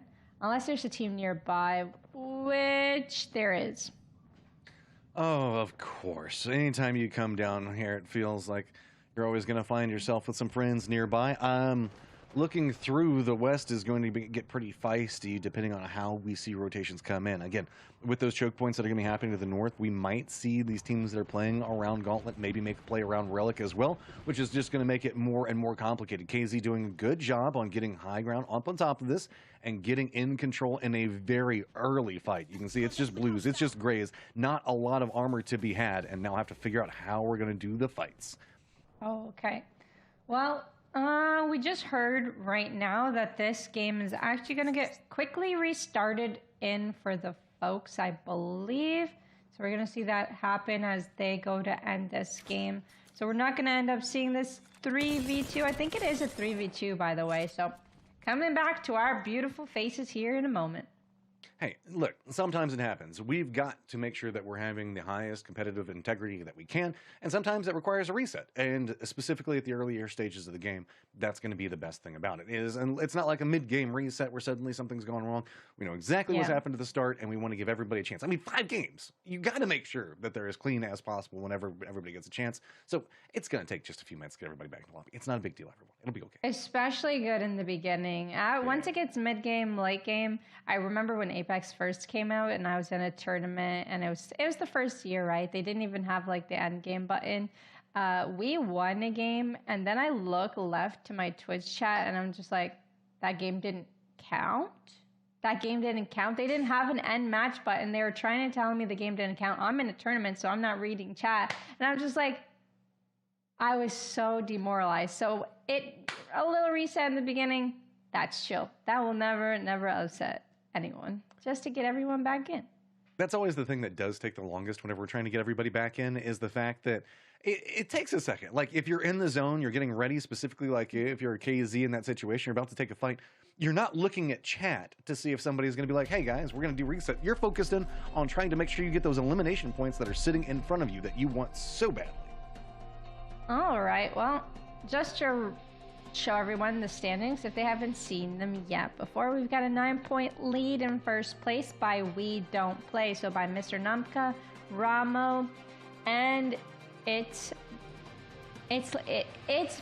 BR Dark. I always want to say Dr. Dark, but Burr Dark. Does BR stand for anything, by the way? Battle Royale? It's Battle Royale Dark. I like that one. That's a good one. I'm going to make an assumption. I don't know, but that feels right. Yeah, that sounds cool. Kato Z, though, they're in second place. They actually won our first game. We Don't Play won our second. So they're in the top 2 there. Amos is Hero, very strong and heavy on eliminations, matching the eliminations of our first place team. Era Spaghetti, they're at 12 kills, 8 points, so they're more of solid on both ends of the stick. They go for placement, they go for kills, they try and get it both done. FFE, they've been doing great today as well with 17 points, not far behind. They could get up to 3rd place in no time at all. Tied with Viper Squadron, 5th and 6th, both at 17 points. And then we've got Clippers, Koopy, RGB, and AXFF team. Unfortunately, that team specifically, they got a little bit unlucky a couple games ago where they got one clipped on 2 players all instantly at the same time, which sucks, but you move on from it. It's a tournament. There's going to be more to come, so they'll be able to have a comeback either today or in the near future. Just sitting here looking, I feel like we might be losing Gryffindor this time, so I guess -5 points for Gryffindor for not showing up to the rest of these matches. And every single match, I would recommend that everybody make sure you play through, even if it's just 1 or 2. Sometimes the heart in and of itself can give you something, and you want to fight your way through. Now, looking through the leaderboard overall, it's just kind of it doesn't take much to get into that top 10, and that's one of the things that we keep wanting to talk about. I think 7 points is the tie line for 9th and 10th at the point. Just a couple of fights or just a position in getting into later stages. We've got 3 games left to go. And hey, look, I guess we are technically at the halfway stage now, right? Because we just got done with game 2.5 and now we're at game 2.51? I don't know. 2.51 it is. Matchroom 2.51 it is. It's Kings Canyon. It's game 3. Anyone can make it thus far. You just need one really big game to kind of catch up to at least top 3. That's where the money is, and it's possible. So we did see a south zone, but we might not be seeing that same exact costing treatment zone once again. So let's take a look at what legends these players decide to choose today. We saw Omega go Wraith, Octane Crypto, Wraith, Octane, Revenant, and now they're opting for a Seer. So they actually really think that having a Recon Legend, having a Scan Legend is going to help. Yeah, there's a lot of speed coming into this, you can say, whenever you're looking through. Making sure to get the information and make sure to get there fast seems to be a theme of what we're going to be looking at inside this lobby. Now, my question is, last time we saw a Southern Circle, are we going to continue to see new fun sections of the map, or where do you think that we're going to be headed to? I'm just waiting with bated breath. Let's make a big guess. Let's make a gauntlet. Let's make a cage guess. Oh, Nailed look! it. Nailed You're so it. smart. So smart. Oh, thank you very much. I just had this. It's the intuition. I tell people all the time that back in my day when we played FPS games, we used our intuition. We didn't have Scan Legends. Okay, maybe we had UAVs in COD, but yeah. All right. Well, that's all right. We're back again. Something's bugging up a little bit, but it's all right. We'll figure it out in no time. Let's talk about my past and my upbringing in video games. So I started gaming at a young age, and we're gonna skip the young age gaming where I can't even pronounce the little things that plug into the TV, and then you start gaming on those little machines. But we're gonna fast forward into how I got into PlayStation, actually. So my brother came home with my dad with a PlayStation 3 when I was young, and I looked at Call of Duty and I'm like, that's not a game that I normally play. I normally played like Sly Cooper on PlayStation 2 or some story mode games. And he comes back with PlayStation 3 and Call of Duty, and he's like, give it a try. So I gave it a try. And that's kind of how I got into FPS games. I got addicted to Call of Duty 4, and now I'm here in another FPS game, casting for PlayStation. So that's really cool. See, I have to be careful on going through my path on how we get here, because you might have noticed there's some grays hiding inside of all of this. I promise you it had nothing to do with a very young addiction to GoldenEye and then therefore moving into Time Splitters. Time Splitters was like me and my friends' jam. We played that so much in the early days of the PlayStation. So it was, I still remember, what is it, the robot that has like the fish bowl hand or whatever it was, but that was kind of fun in and of itself. But I mean, looking through, Apex is my new fun because it's all about like the speed. I love the way that this game plays. It's just, it scratches an itch that kind of crosses everything. You were listening through a whole bunch of different games. Sometimes it's about just finding the one that fits for you. And I've got a couple of them that I'm leaning into now. And whenever I feel like I need to just charge into something and I want to make sure that I'm like bouncing all over the place and coming in from unexpected angles, it's always going to be Apex. I love the movement in this game so much. I've got way too many hours on Apex, and I just started picking up controllers, so I'm having a lot of fun. I made it to Platinum yesterday. I think I've played 3 days on controllers so Just far. played 3 days and just started picking it up and already Platinum. But I already have a lot of hours on mouse and keyboard, so I still get all of the knowledge up here, just different input. The knowledge is the hard part, right? It's figuring out how to handle the map, how to handle what's going on with the legends around you, what your weapon preferences are. I'm curious, have you found yourself having a different weapon preference, making the switch from mouse and keyboard over into controller? It's so hard playing long range weapons. Well, I actually did really good with the longbow, but for me, it's really hard to track long range with the R301 flatline on controller compared to MK.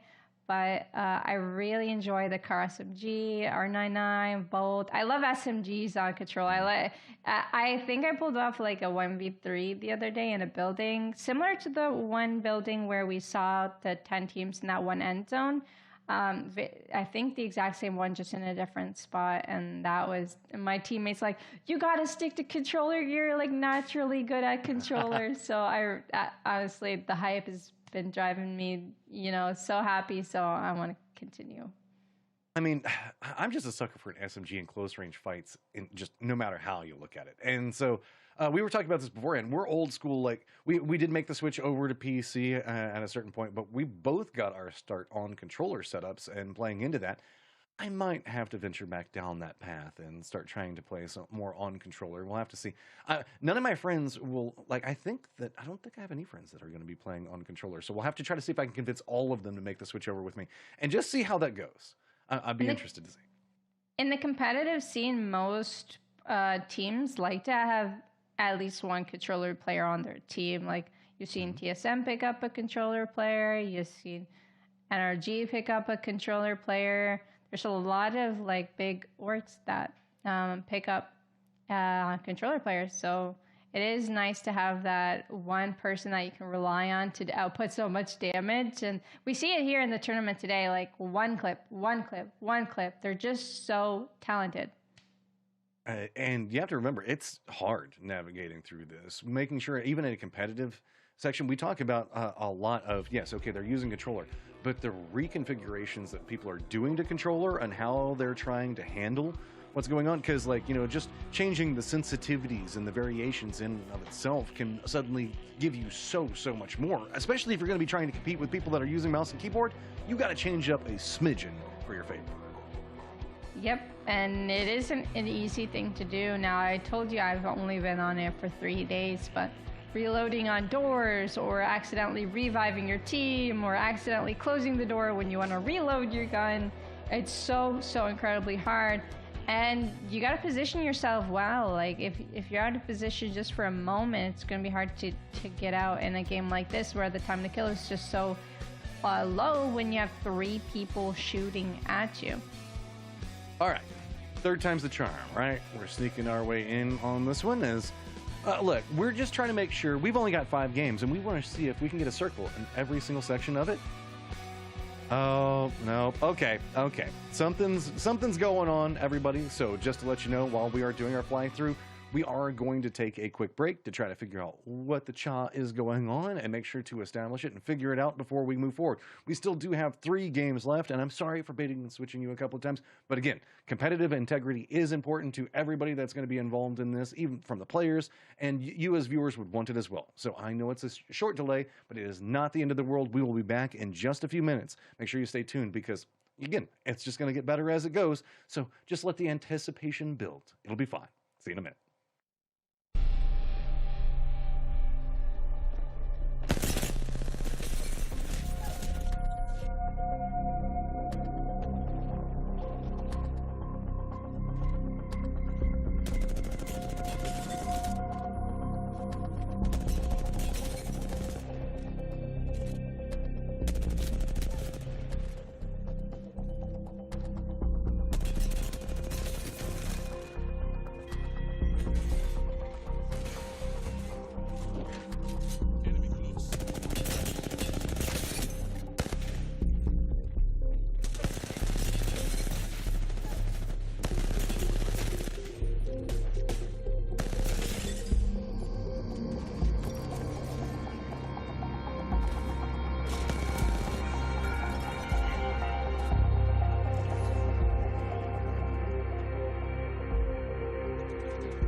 We are back, kind of. Just want to give you guys an update. Yes, the timer did complete, but unfortunately, whatever's going on in the lobby is taking a lot more effort than was originally expected.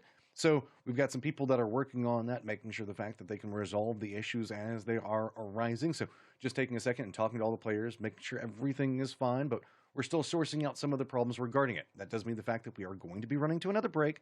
I know it can sometimes suck, but that said, remember the fact that with the amount of games, I know I've said it several times at this point, it is vital that every single one of our games is at the utmost that it can be. That way everybody has the biggest chance and the highest success for moving forward. We want to make sure that everybody gets a chance to start off on the right foot, and sometimes that right foot takes a second to make sure that it hits the pavement, and this is one of those cases. So we are going to be taking another short break, but we are going to be trying to source this as fast as possible. I do promise you, and we will give you updates as we receive them. Thank you so much, and see you in just a few.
And we are back, still working on the lobby, trying to get everything set.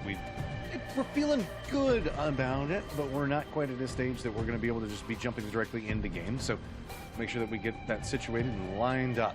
Now then, as we're moving forward with this, we do want to just kind of give you guys a reminder. Already 2 games done, and let's be honest, the second game ending, I was all about. I'm hoping the fact that we get something like that whenever Game 3 does kick off, because it's been a while since I've seen a game with that many players still alive in it. Yeah, true. That area is just so good for a tournament like this to happen. And to reiterate, our game number 1 winners were Kato Z, and our game number 2 winners was We Don't Play. Now we do have 3 games left to play out. Unfortunately, some technical difficulties you just can't prepare for. They just come like the weather. But yeah, standings. So we're gonna show the overall standings. 39 points, so they got a 9-point lead. We Don't Play have the 9-point lead, and then Kato Z have the 30 points. And then an 8-point drop back behind them, and an aim assist Euro, who are just fragging out right now. Then it's going to be a much closer race down below that. FFE is going to be 17, tied up with Viper Squadron. 3 points behind them is going to be Clippers.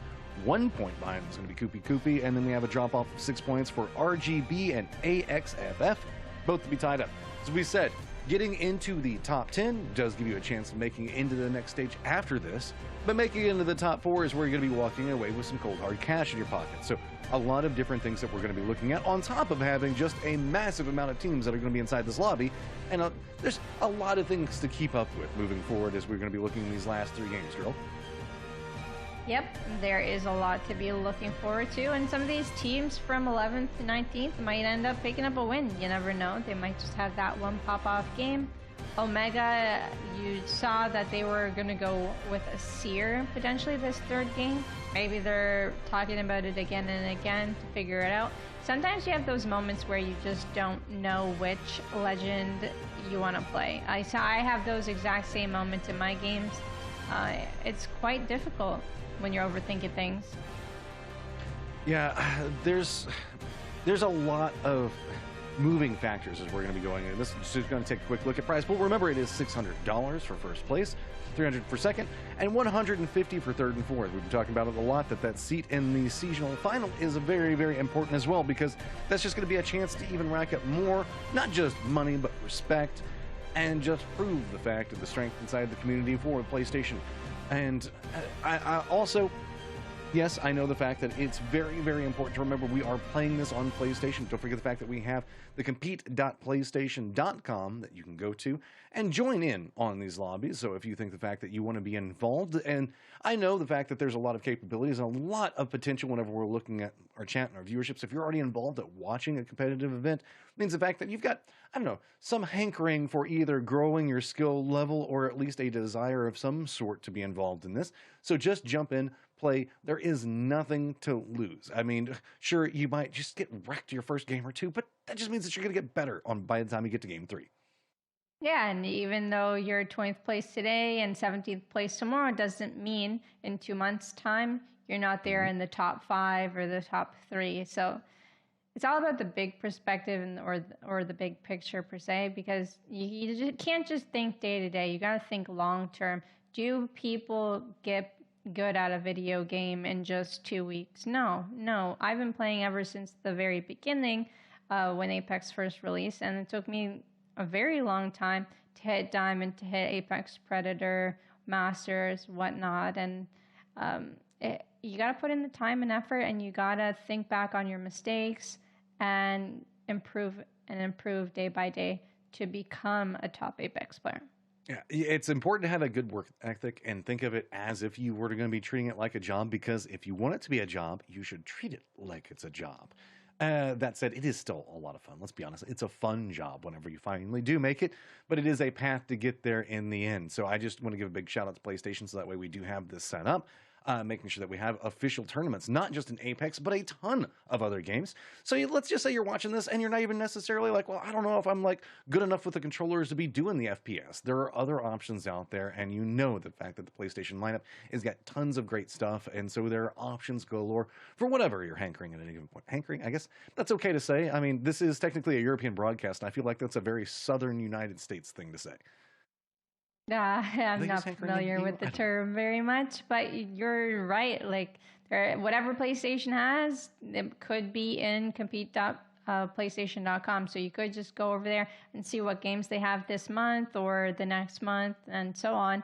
It's a great thing to do for the community, to get the community together. We can always see the PlayStation community on Apex growing from this, because we see more and more teams sign up every single time and more competition. Now, our first qualifiers it just begun, right? Word of mouth gets around, everyone have fun. We saw some PlayStation 5s given out, and now we're here again for another qualifier, and the competition is so intense today. There's a huge difference, and I love to just see the passion grow. So, as we're working through everything, I do want to give you guys a heads up. I know we're talking about a lot of things, and you guys are smart enough to understand we're talking about all of these things because we're waiting to see what's going on with the lobby. We're still encountering a couple of issues. I don't have the exact issue, so I cannot give that to you. The only thing that we're being fed over is just that there's an issue that is occurring, so we are going to take another short break and try to resolve that. I promise you we are doing everything in our power, and the players are doing everything in their power to try to resolve it. So PlayStation, everybody that's on the production team, all of the players that are involved, everybody is trying to make sure that we source this as fast as possible.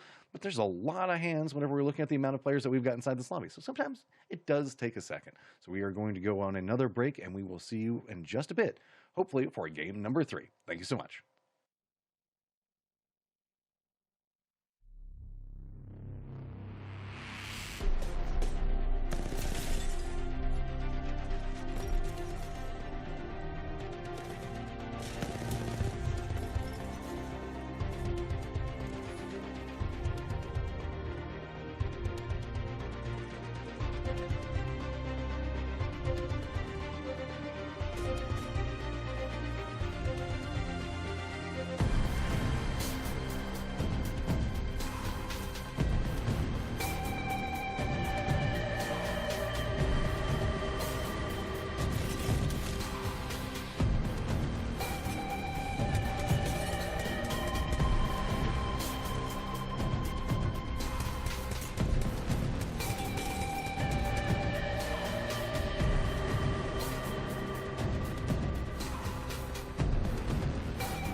We are back, and you know the best part about this is the fact that you don't have to hear us come up with another thing like, hey, what's going on with the lobby? Because the game is already starting to get underway, so we're going to try to get to that as fast as possible. Are you ready, girl? I am so ready to see this game 3 unfold and to see what end zone will be played out. Hopefully everyone can connect. Viper Squadron has a full squad here, 19 squads remaining already, and take a look at the map. So we're getting a spotted lake containment ending. Could be pulling west of containment, but east of spotted lake, like to the north there. I think I've seen end zones end there, but you never know. I'm a cool person, and I just want to see maybe go into pit, but right now we've got Brotherhood that's doing a great job. Well, was trying to take this one down, instead has got to be careful now on just one member up. Tiburon having to try to cling to life here as the juke around this back and forth is just getting treacherous. 1 HP, still gonna commit in, getting the pings from teammates, does connect and does clutch it up in the end. That one was about as close as you could possibly see. 1 HP kills 2 of them. Worklift, man. Woo. You gotta hear the comms on that one. They're probably screaming their heads off here with excitement. And a good surprise is that they're really close to the zone, so they don't have a far rotation. Now they can loot up their whole area and get onto it. Viper Squadron, on the other hand, though, they're as far away from zone as possible. So they've got a journey, they've got a quest, and they've got to make it into that zone safely. Sometimes it's about the trek. You know, the journey is more important than the destination, but in this case, the destination is pretty important, all considered. So, Viper Squadron will have to keep an eye on how they're wanting to navigate everything going forward. We have a lot of teams that dropped along the coastlines on the east and the south, which means the fact that we're going to have a journey going on in front of us. But specifically in the south, it's getting spicy pretty quick. God Tree already has one of their members down, and they're going to be committing into a res quite quickly.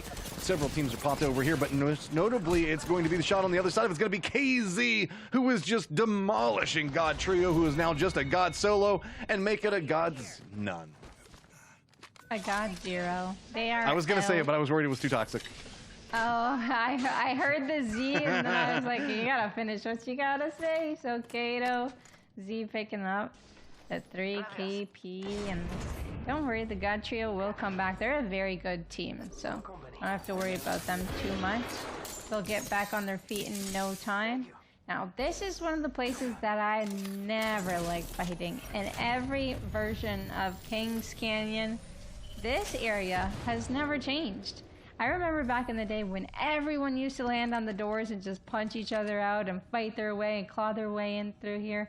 And it's hard because once you start fighting in there and another team comes behind you, you have no escape. You either gotta push through one team, try and hide in those little small rooms, but then you really get pushed out and naded and killed, and it never really works out. So all my friends always want to drop here every single time we get this map. Shot. And there's like 2 pieces of loot in the entirety of the thing. So you find like a nade and a couple of bullets, and they'll have to fight a 3v3 fight. It's I don't know, but I think that's the reason that they love it. It's just because it's so chaotic.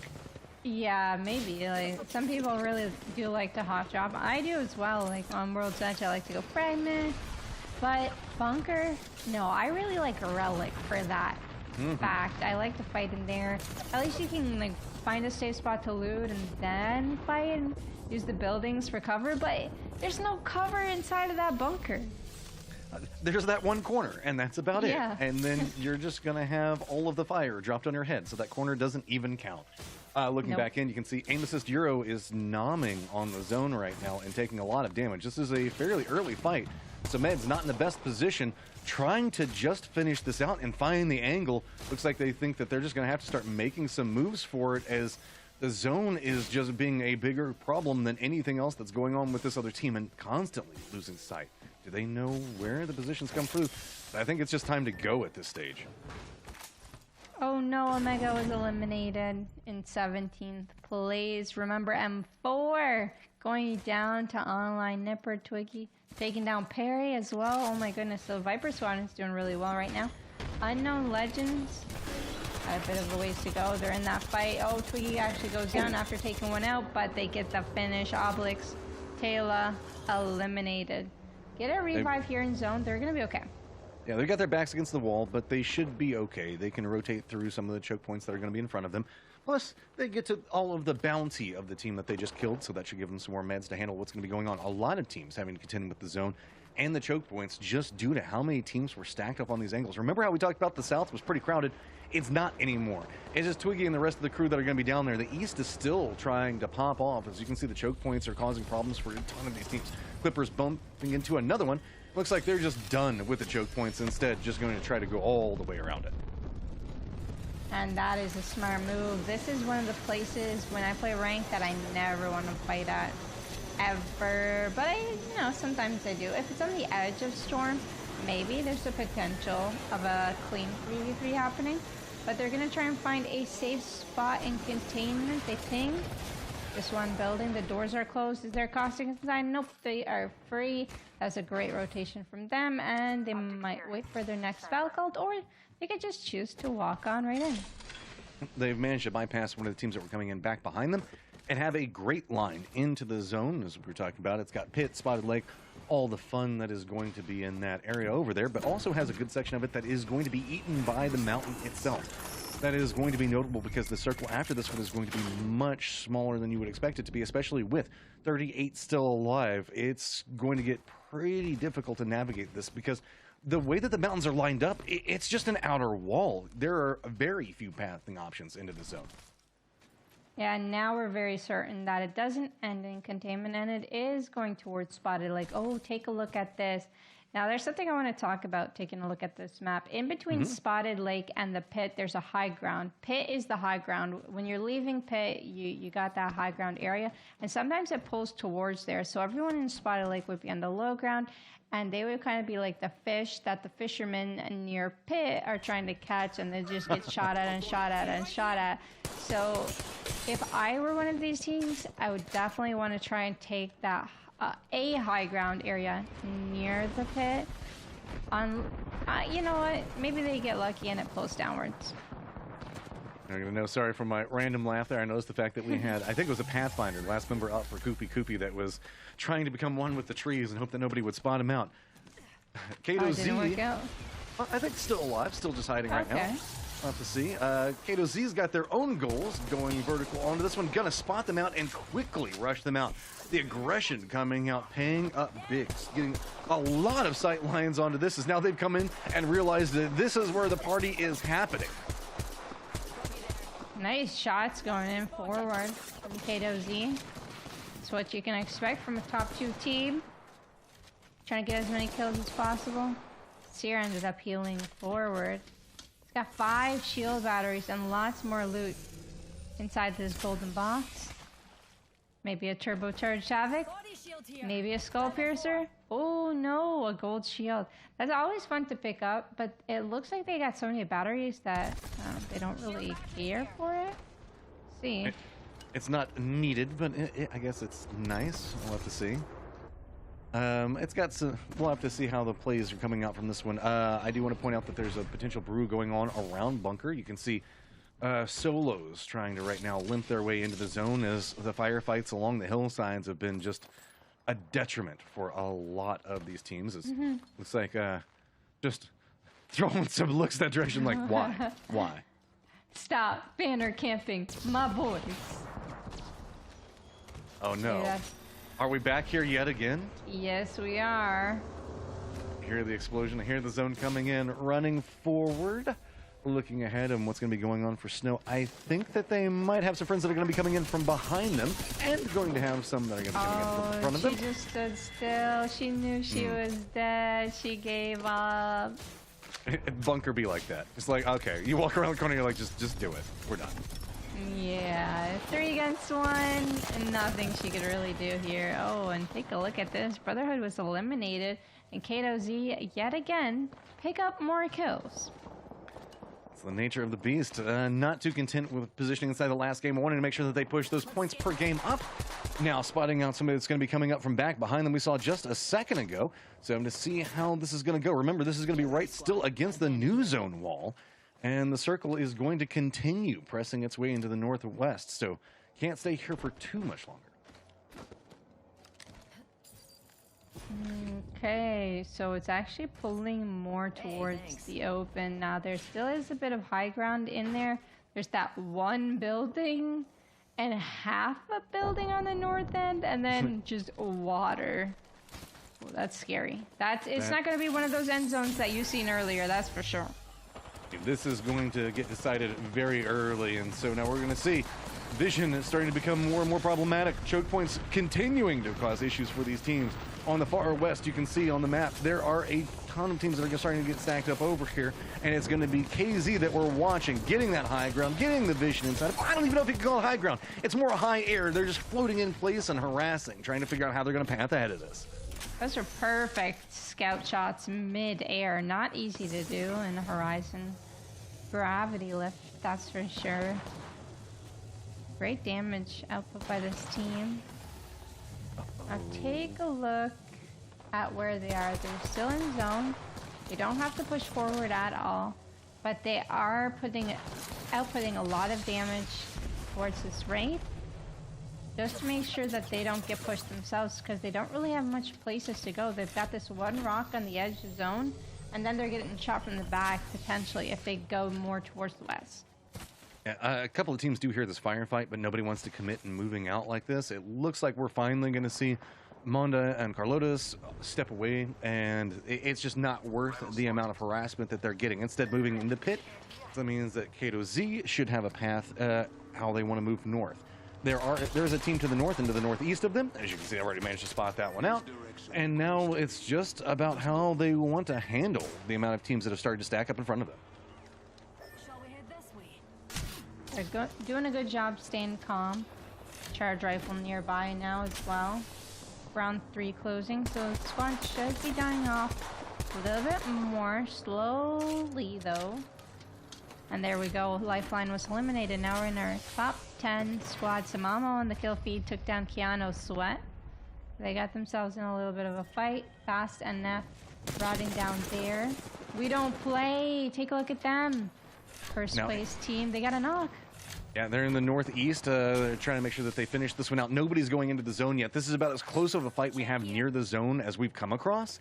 And it's just about getting control over here. They are pretty separated out. Dark is very far to the north in this and is going to be looking down as the rest of the team is going to separate along, moving almost all the way down into due east. Just a full 3-man split looking into a absolutely barren zone. Yeah, now they have this whole side, it seems, to themselves, as long as they can scan out the corners. But nobody can be coming out. Yeah, nobody can be coming from containment. It looks like they cleared it out. Oh, wait. Besides this one solo, they did not scan it, indeed. So we've got that one solo. That could pick up a lot of placement points. We'll check back later on. To the south, it looks like Carlotas and Monda have bumped into another squad and just continuing to use choke points and gatekeep. KZ still holding on to the west. So it's just got to be time to go for some of these teams. Already down to just 8 squads left. And I wouldn't even say that it's a strong 8 squads. There's still Ishiri that's holding out by himself. The rest just navigating, trying to figure out where all the rats could be hiding around them. Oh, and now they're about to encounter Viper Squadron here in the pit. 3v2 situation. Viper Squadron has to get back because Twiggy was holding their rear. The ultimate goes through. The nades are coming in. He's going to pop a battery. It's going to hold them off for a few seconds, but it seems like they want to push. Bloodhound ulti is coming on through. They get their first scan in. Oh no, They're KZ. not pushing quite yet. KZ's coming up back behind this. Oh no, this is going to be a third party. They read it perfectly, instantly runs away, cuts the path, I would say about 2 seconds before KZ saw them. Now managing to get away and get some vision in. They are the first team to manage to make it in the circle, but Monte Carlotas are also coming down below them. Forsy's taking a ton of damage and has to reposition. Keep in mind, KZ is still following behind this and is going to reposition around much further into the north and could get vision on what's going to be happening over here as well. Fast NF is going to be behind KZ, so this is all starting to pop off as now Viper Squadron has had to reposition with Twiggy down and low on health. They know where the approach is going to be coming from, trying to use their teammate for some type of shield to hold out. Red shield's on the opposite side, but no, it's going to be aim assist Euro that finds the path and gets the circle. Yeah, they actually had such an advantageous position, and then KZ just came in behind them. making them lose their spot, and then they lost that 3v3. Clippers, oh my goodness, the wingman shots, they're hitting so hard. See Stereo coming back on Valkyrie. Can he pull off this clutch? 45 clutch, he needs to hit 1 or 2 more. Third party coming in. Battery. We've got another follow-up. They want to be involved in all of it. Monte Carlo is coming in back behind this when they find it. The last members for KZ trying to cling to life. They're just going to get hounded. A quick rush coming in. Zermana has to step away as he's taken a lot of damage, lost his shields, but at least forces this out of position. While this is going to be going, keep in mind, Dark and the rest of the crew are managing to move in, and they've now taken control over the zone itself. This is a firefight to see who can get control over the most amount of kills. Clippers still trying to hold on, but this has just turned into a bloodbath in the West. Yeah, they ended up getting the revive, but got pushed just soon after because that Bloodhound scan ended up catching them on the revive, and then they pushed immediately. So they have so many kills. There's only 3 squads remaining, 2 full squads, and oh, not 2 full squads. They lost Carlotes. Manda going for the armor swap. Can we make it? He makes it just in time. Here we go. We don't play coming in, taking out Amos's Euro, and I believe there's just one rat. Is it the rat from earlier? He's still alive. He's come in. He's trying to use the high ground. He's trying to get some vision on it, but we don't play is not going to tolerate. They don't play those games. Ishri going to pick themselves up another round. Ishri just got 9 points for ratting up until second place. Now that is very impressive, and it's odd because the team right beside them had a Bloodhound, so they're so lucky they didn't get scanned, and they're so lucky that team wasn't playing Seer because they probably would have gotten scanned. I mean, patience pays off because that game, well, it was a delay moving in between the games 2 and 3. It was absolutely lit. We talked about the fact that there was going to be a Baron circle, pretty open, and you can see the teams played around that perfectly. They understood what they needed to do, try to rack up those kills. And that was just a ridiculous ending, girl. Like, I don't even know where you would want to start breaking that down. From the choke points, from bunker fights, it's all over the place.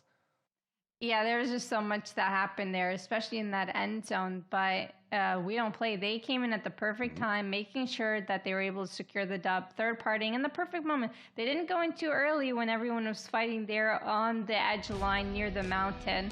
And they just waited it out, and then it was just a 3v1 at the end. Back in, and oh, so many nightmares about this location. I'm getting like PTSD from trying to fight through it. But this was what you had to do in the circle. A lot of teams realized that into the pathing from the dropship into this, it just became a thing. Okay, we're going to have to fight. We're going to have to take paths that we don't want. And you just got to give it up sometimes. Like, okay, you got me. There's no way I'm going to make it out of that one. That's just the way bunker is. Poor Ruby ended up getting caught out as a Rampart in the bunker.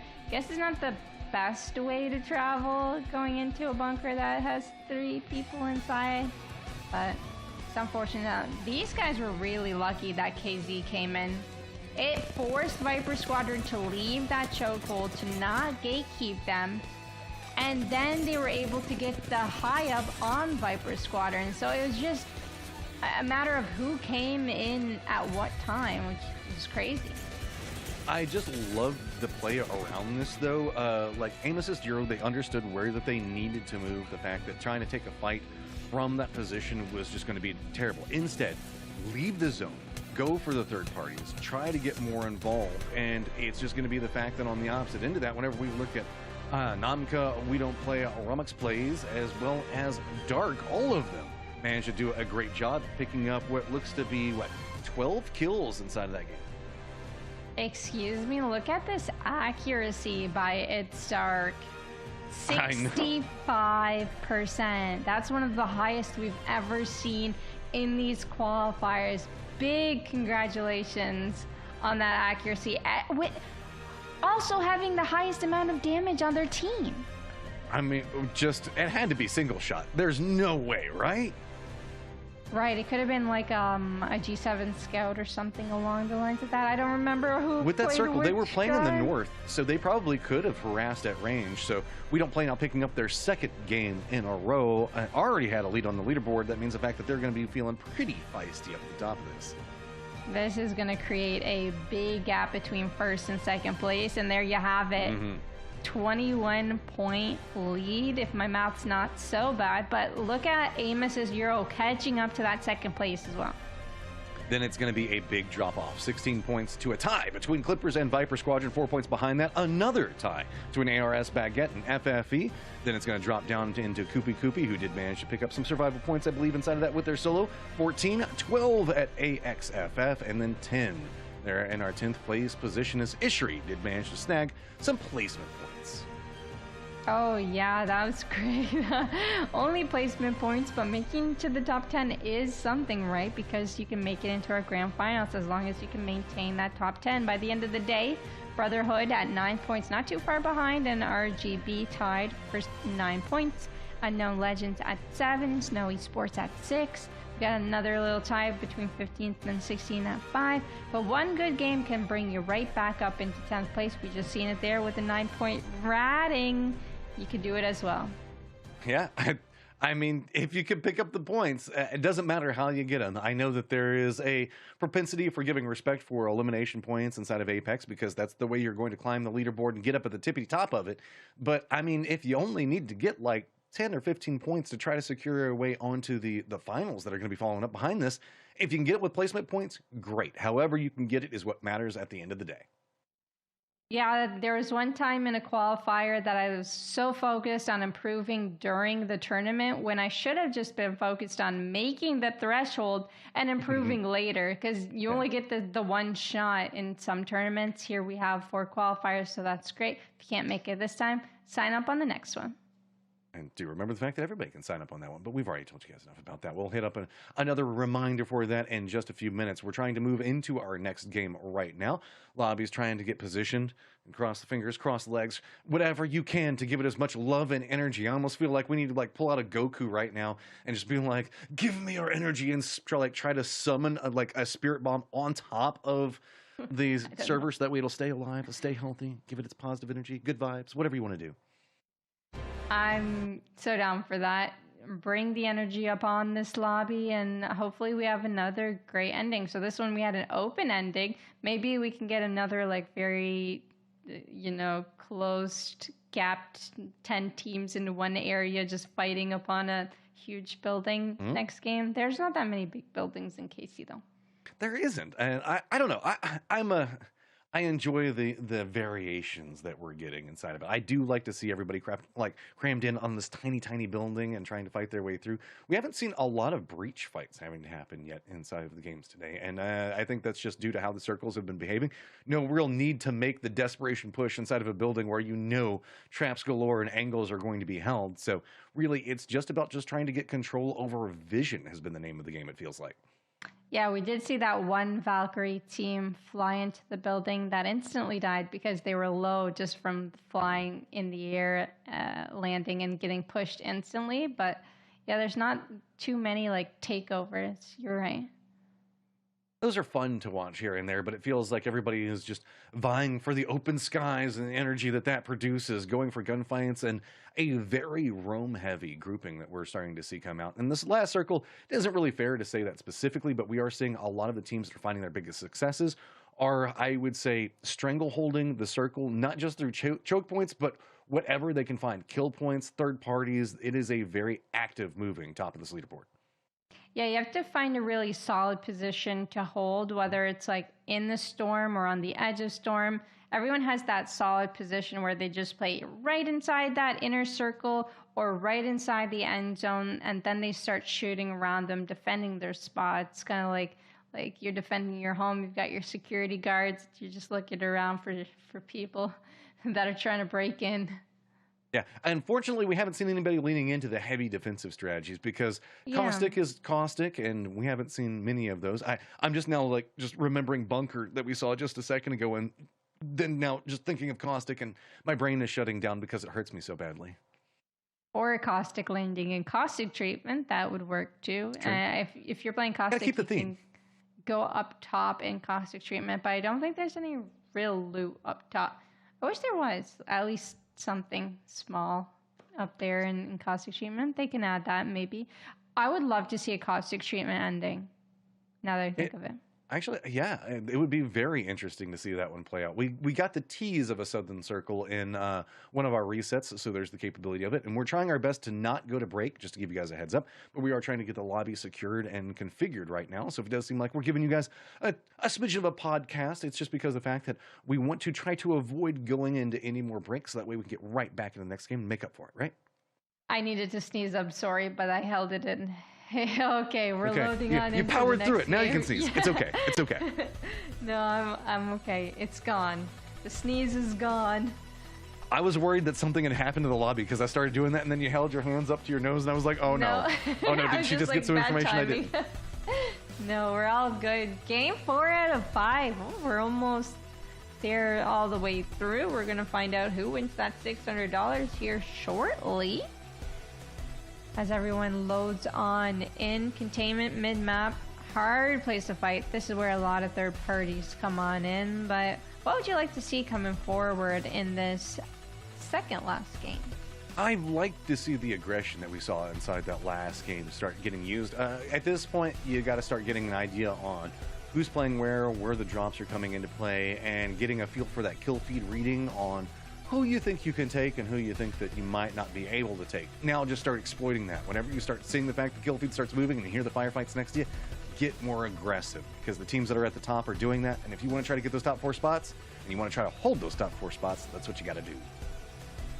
I don't know why, but my eyes always on Omega, because they're always switching team comps. Now they're on Valkyrie, Gibby, Wraith. They were previously on Crypto, Octane Wraith, and then they went Revenant, Octane Wraith, and now we're seeing them with a very reposition heavy comp, not a fighting comp. So they did like a 180, and I love that from them, because you know that they're discussing after every game on what they really need to do. Maybe those aggression comps work in ranked, but maybe they're not working in the tournament here today.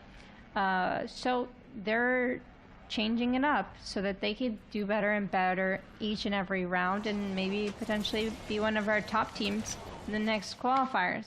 Take a look at this zone. As you wanted to talk about earlier, you wanted a south one. It's not quite caustic treatment, but we didn't get it. Really close, yeah. It's like they teased you with it. They just put it right on the outside of the zone, so that way they'd be like, we heard what you said, but we're not really going to give it to you. But I don't know. I always enjoy fights around this area. You get that trench fighting that can happen sometimes to the north, but it feels more opened up.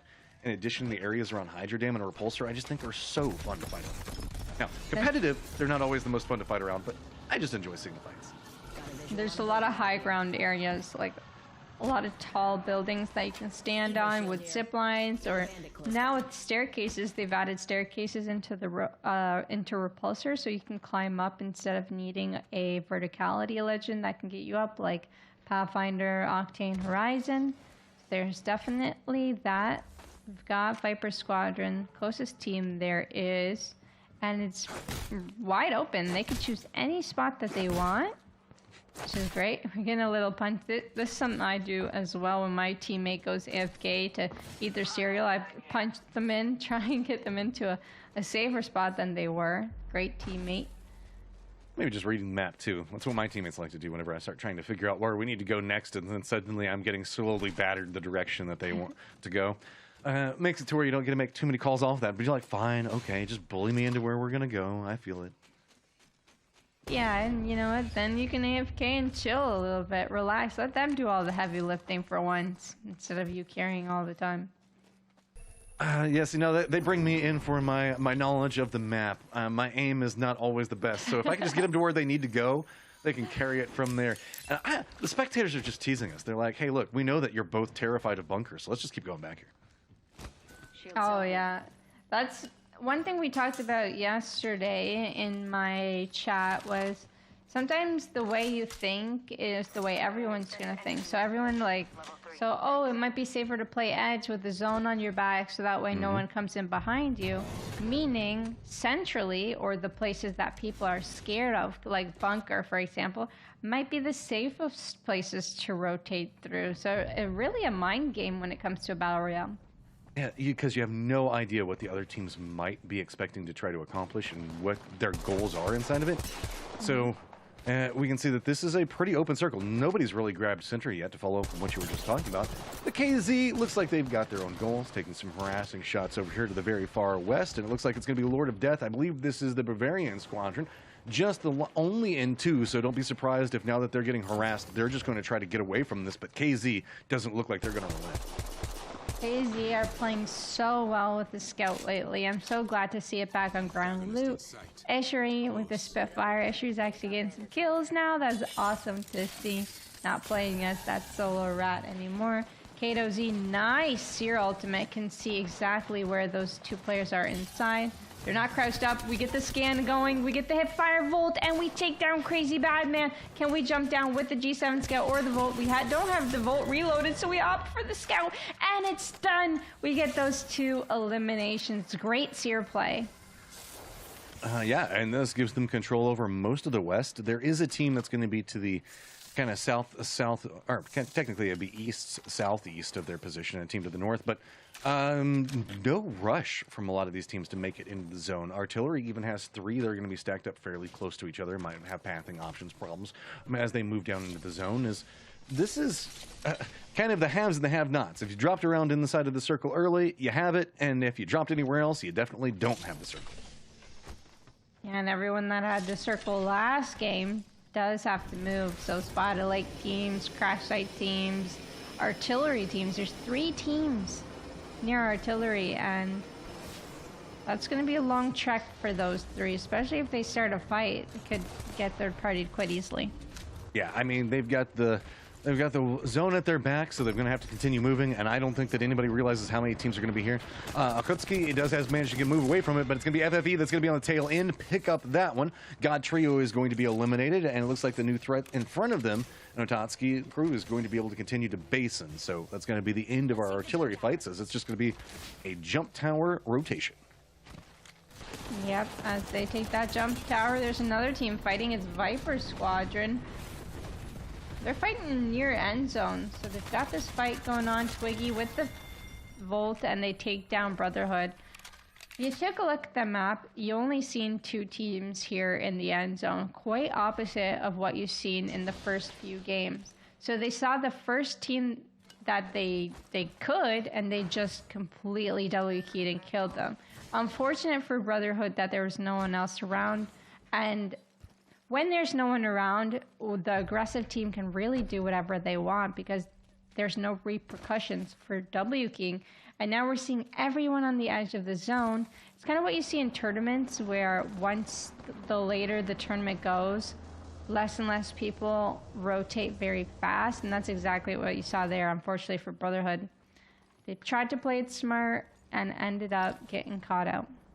Clippers is still just trying to maintain this movement so that way they can get some controls over areas. AXFF now down 2-1, and it's going to be the last man standing for their squad is going to be the last Dave, who's already taken some zone damage. Going to be just causticking it up all around him and dares anybody to move in the air. Carlotus is going to get some meds back up. It looks like just trying to defend up on angle. There's just no way to survive that. Just too many different angles to try to defend up. Carlos is now going to come in, and the rest of the squad should be able to rotate in pretty close to Hydro Dam from here on out. Carlotes almost died to the storm. If Carlotes died to the storm, then it would have been a 1v1 and doable, but unfortunately, Caustic stuck underneath the building. Playing Caustic, we were talking about it, sorry. We were talking about playing Caustic and how hard it is on this map, and unfortunately, once you're underneath one of those buildings, it's so hard to get back into it. We saw KZ for a second. They got shifted out of the zone. It was going to be Color Bucket, Crystal, and King Stefan that did some light harassment while they were trying to third-party somebody and force them out. But now KZ should be coming in back behind them. We'll have to see how that fight's going to continue to brew. As it's going to be around that market area, everybody should be quite familiar with. KZ now, I would say, fairly annoyed that they had to take such a roundabout way to regroup and take this fight. Looks like they're just going to continue to force their way in. And it looks like they're going in slowly. We don't play, picking up some more kill points and some loot. So you see that number 1 team do number 1 team things. Kato Z are in a fight. That arc star's perfect. Crystal might end up going down off of that. Getting shot from the side. Crystal ends up going down by Kai Sho. and the battery is going to be popped. RGB was eliminated. We're able to outgun KZ. Viper Squadron continuing their reign of terror and harassing as they make their movements through. They've got control over the zone. They're going to get some friends that are going to be jumping in on top of them. They hear this firefight going on. Twiggy is down at the time, but should be able to get rezzed as they want to. Instead, they're just going to want to make sure that they finish out this fight. You can see closing off the walls. And now the push is going to be coming in. It's just a matter of hitting these last couple of shots, and Viper Squadron continuing to rack up kills. That's awesome. Forsey had a great line of sight. Oh, but look at this. They're getting third-partied. Forsey's going to have to heal up. Going for the Phoenix kit, it's going to take quite a bit of time. Twiggy got healed up. Oh, no. He got the armor swap, but he's getting pushed right away. Forsey's nowhere near. Dominus is going to have to try and cover. Twiggy's 1 HP. He gets pushed. He gets knocked by Manda. They just instantly pushed into this one. Aim assist Euro continuing to try to get some control as runs out. Is going to go down. But there's still 2 more members that are trying to run through. Twiggy now finding himself on a bad spot as well as Dominus. Now Forsey for Viper Squadron trying to hold it together. Gets shot out of the air. And it's going to be aim assist Euro that should be able to res Carlotas as they have control over the circle. Nobody else is even in here anymore. I love that fight. You see 2 really good teams take on a 3v3, but Twiggy did start off on the lower end of the stick. Twiggy wasn't fully healed when they did come in third party. It was a great fight for them. KZ, kill leader with a G7 scout. Take a look. High show hitting every G7 scout possible. We were teammates going forward. We're talking about the fact that you need to try to pick up some kills because the guys at the top of the leaderboard are going to be doing it, and you can see the fact that there are no kills to be had. KZ now finishing that fight, going to be moving into the southeast, while it looks like Slander is chasing after, I believe, Body Gamer, and now KZ should get vision on this, and it's going to be another set of teams that they're going to be capable of pouncing. You can see Koopy were the ones that were in the process of chasing this one down. Is KZ going to continue, as Koopy needs to be careful that they don't stay here looting for too long? Absolutely. And in 6th place, we had our 1st place team die, so they are out of it. No more kills for them. And in 5th place, we saw Omega just end up dropping, so we've only got 4 squads remaining here. The lobby died quite fast, but we saw that meta change, that legend change do really good for Omega. Maybe other teams could look into the fact that maybe that rotation heavy meta comp is better. Using aim assist Euro using Wraith to bring in, so that way they can we're trying to make it over there, but they still have some friends that are very, very close. Shots now going to come out and reveal, as this is just 2 teams that are stacked on top of each other at the time. I want to point out that Koopy as well as KZ have gotten some distance from each other. So this is the fight for Circle at the time. Carlota's taking a ton of damage on no life. The push is going to be coming out. Just trying to fit. No shields to be had. It's just going to be into the aim. Finally going to be going down. Lotus trying to get away, but it's going to be FFE that comes in and is just taking control. And just even gonna finish him with style. Yeah, FFE's been consistent throughout this whole day, and getting a win here could really put them up into that leaderboard. I think they were hanging around 5th place or so. Carlotas did manage to escape with a 1 HP. KZ, don't know if they're going to spot him. Carlotas is at the very bottom. Oh, yeah. And we might see a 3v3 here. He might actually get away. You heard this, so let's see how KZ wants to play. They're going to be moving in right in behind FFE. They can, if any shots come out, that's going to reveal position. This is all just jockeying for control at this stage, and it looks like KZ has an idea on how the pathing is going to be moving ahead. Oddly enough, this means that Koopy is moving into the zone and is going to get control over the circle. KZ now having shots thrown at them, they realize exactly where they need to go. Carlotas has managed to entirely get away from this. So yes, actually, this third party coming in and saving it. I really like that Sierra ultimate by High Show, and he made sure when he had the line of sight on 3 people that he had to get out of that position, and he did so right away. So the reaction time was great. Fast enough got knocked, so this is going to be a 3v2. They have the high ground. They have the G7 scout. But do they jump down to get these kills is the question. It seems like they're doing so. They're going to full commit here soon. no fear coming out from KZ. They feel like they've got all of the control to be had in this, realizing where there might be a sneaky snake hiding at. Gonna go in for the spray into the rock, but it's gonna be Kaisho that's on the receiving end of that one, has to step away, but that's what teammates are for, just going to jump in. Combined, they do manage to get him down, but that took down both of their shields, and so now No Way Figo is by his lonesome, trying to figure out what he's gonna be doing next. So now we have 2 solos out and about in the map, and take a look at this. KZ with the Valkyrie ulti scouting for one of these 2 solos. Now who gets scanned first is the question. Who do they land on? Carlotes, do we get a miracle weapon here? A massive and maybe a death box. Tries to go for it, very quickly gets away. The Mastiff is down. No Way Figo is going to be the one that's coming over here, so we might have a solo versus solo, while the 2 teams could be jockeying up against each other. But KZ hears this and looks like they might be moving and to try to intercept. On the other side of this, Koopy is just trying to get control over the circle and the buildings themselves. KZ realizes there's KP to be had out here. Why not get these elimination points and are going to just continue their press? Amos' Zero just has to run. Yeah, and you see Carlotes just running outside the zone. Not inside the zone, but outside the zone. He's trying to run as far away as he can, but I don't know if he can find a rat spot, as we've got a Seer just tracking him down. This might be the end of him. He's going to jump off here. Do they get the angle from the left side? Carlotes vying for his life, running, throws the Bangalore ulti, but it's too late. Oh, and gets Crapered. Oh. You know, No Way Figo is just like, die, Carlos, die. Don't give away my position while I'm trying to rat over here, please. Looks like KZ feel like they've finally gotten rid of the rats that were causing them a problem. They're going to be moving into the zone. So No Way Figo now might find some safety in survival, depending on how this lineup is going to go. Even gotten oh, he actually has a beacon. beacon. He has a beacon of one of his teammates, and he has a respawn beacon. So he actually can get a revive off if he gets a safe area to do so. He is on Valkyrie, so he could take high ground if it's not already taken. I don't know. This isn't looking too good. Yeah, I mean, it's a desperation play, but when you're in a desperate situation, you've got to do what you can, I guess. He hears those shots going out, so that might open it up, and there you go.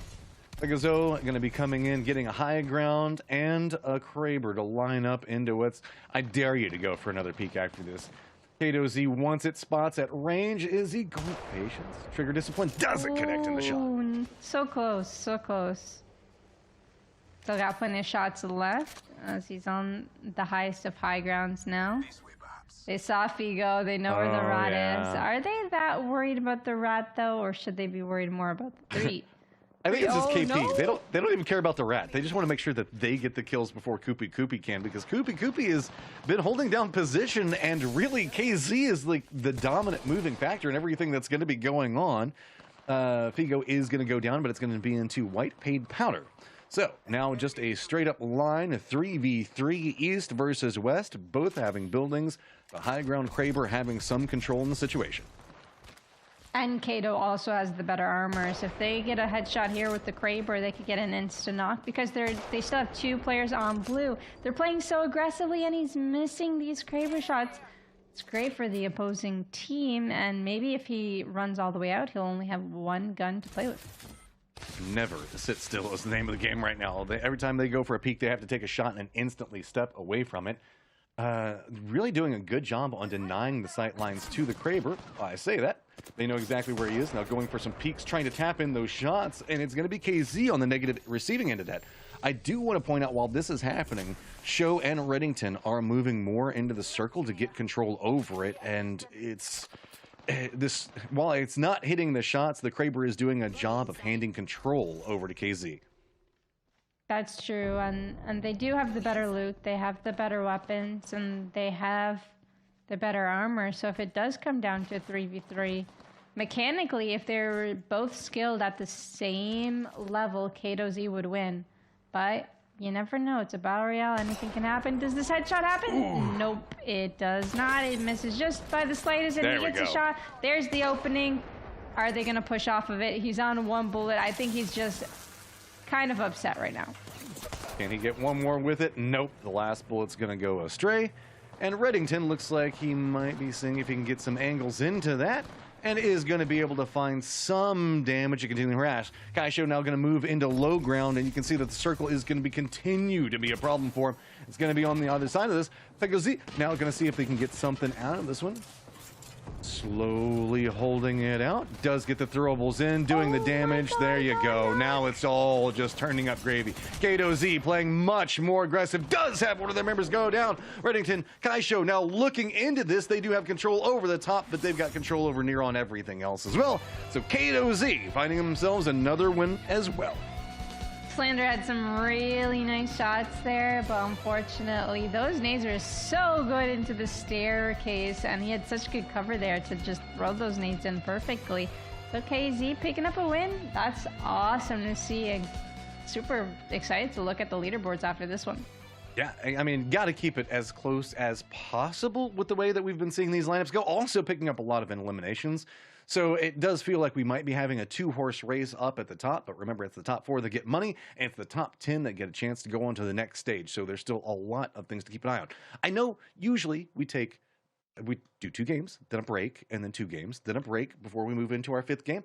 That's not going to happen this time. Due to what was going on with the lobbies earlier, we're just going to try to cycle this one as fast as possible. Hope the fact that we can get in there, and I'm knock on wood that it's not going to be the lobbies that cause us to have to go to break, but we want to try to make up that time as fast as possible for you. Yeah, so the 5th game, last game. We've only got a 5-game series this time around. And here's the replay. So this G7 Scout not having any ammo in the Volt. It's like, do I reload this Volt or do I just pull out the G7 Scout? Confidence. That's all you need is confidence. Viper Squadron had a lot of it. They were pushing every team that they saw. But unfortunately, at one point or another, it went downhill for them. It feels like this game is showcasing between this one and the last one that the circles are more of a recommendation on how you should be playing. This is a lot of fighting happening on edge, and specifically even having to leave the zones at times.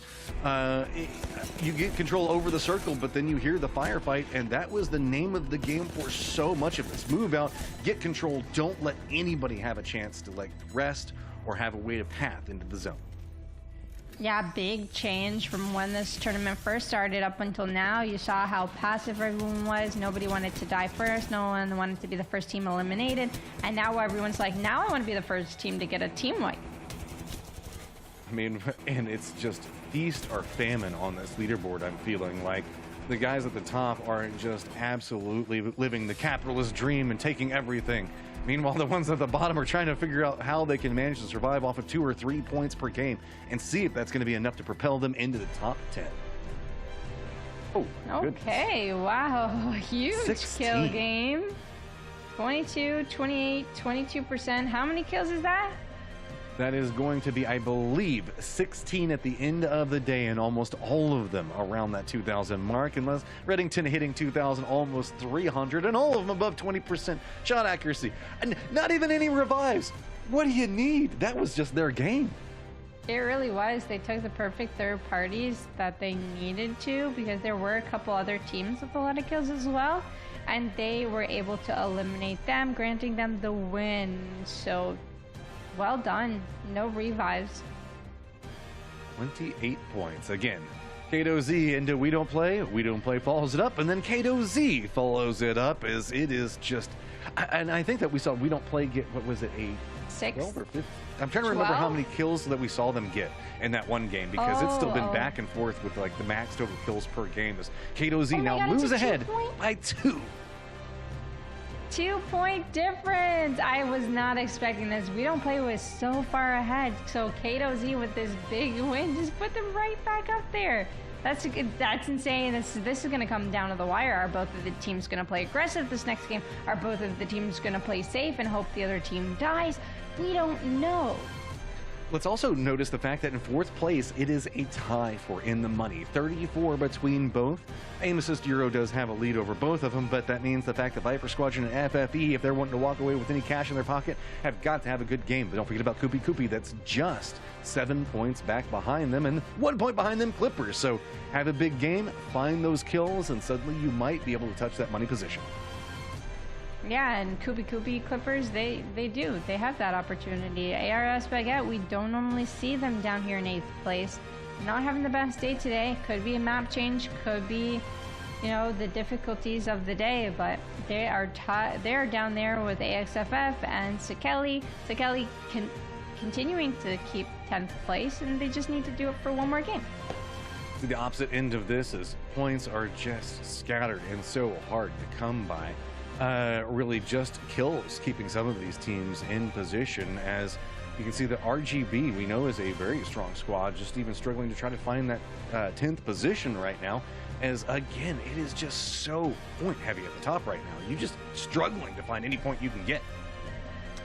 Omega, I'd like to point out they had a good last game. I think they made it to 5th place, so they got, yeah, they made it maybe with no KP, so they got their placement points from there, but they did have really poor first game, so they made a bit of a better game this time around, and that shows improvement, and that is great to see. The nerd in me is noticing the fact that we have a team called Brotherhood with their handle being FMA. I feel like for any weebs out there, you might be able to put 2 and 2 together on what's going on with that one, as I kind of also find it funny that only 2 of them have the FMA tag, so I guess that's our Ed and Al, and the other one's just, I don't know, Scar? We'll have to figure out how that one's going to go. Our outlier, to say the least. One more game, and all right, 2 points separating the top, tie for the top 4. This is going to be a nail biter for a lot of these teams. It really is, and you never know what's going to happen. The 2 top teams, they have great gun skill, but who's going to end up third-partying them? Who's going to end up gatekeeping them? We don't know. Are they going to play safe, and is one team going to out-frag the other this game? Like, there's so much that can go into this. Mm-hmm. So now, I mean, this is where you take that small break and you go, okay, what do we need to do? How do we need to figure out how to assault this leaderboard? Because 2 teams have figured it out. But whenever we see 2 very active teams like that, that does mean that if we keep seeing them go into the circle, run back out, go into the circle, run back out, and they're both using that strategy, they could be bumping into each other in that mid-game. They definitely could be, but it is what it is. You played thus far. Just do your best, win your 3v3s, don't die, and you'll be fine, right? If you just don't die, everything will be great, and you'll end up winning 5 heads. The secret of the game, just don't die, and then victory is yours at the end of it. We are trying to get that lobby set up, as you know, it has been a small problem today, but it looks like everything's starting to go together. Wouldn't be surprised if some of these teams are taking a small second as well before jumping in to grab those water. We usually do go into a break, so I wouldn't be surprised if some of them are getting the memo a little late about whenever they step away, go to the restroom, so we'll try to get them back in as fast as possible. I also do want to remind everybody the fact that we are going to have North America that is going to be happening after this, so if you're enjoying the action, we are looking at the EU side. It'll be myself and Girl taking you through the action on that one for another set of 5.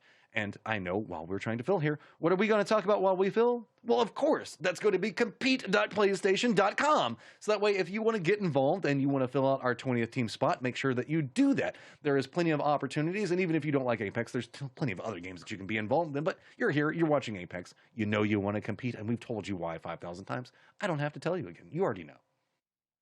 Yeah, of course. Just go onto the website, see whatever games that you enjoy. Maybe you're not so great at Apex Legends, but you're great at fighting games. Well, definitely make sure to check out the website and see whatever's available that week or that month for you to sign up for. And at the end of our show, we're also going to show you our schedule. So make sure to tune in all the way through.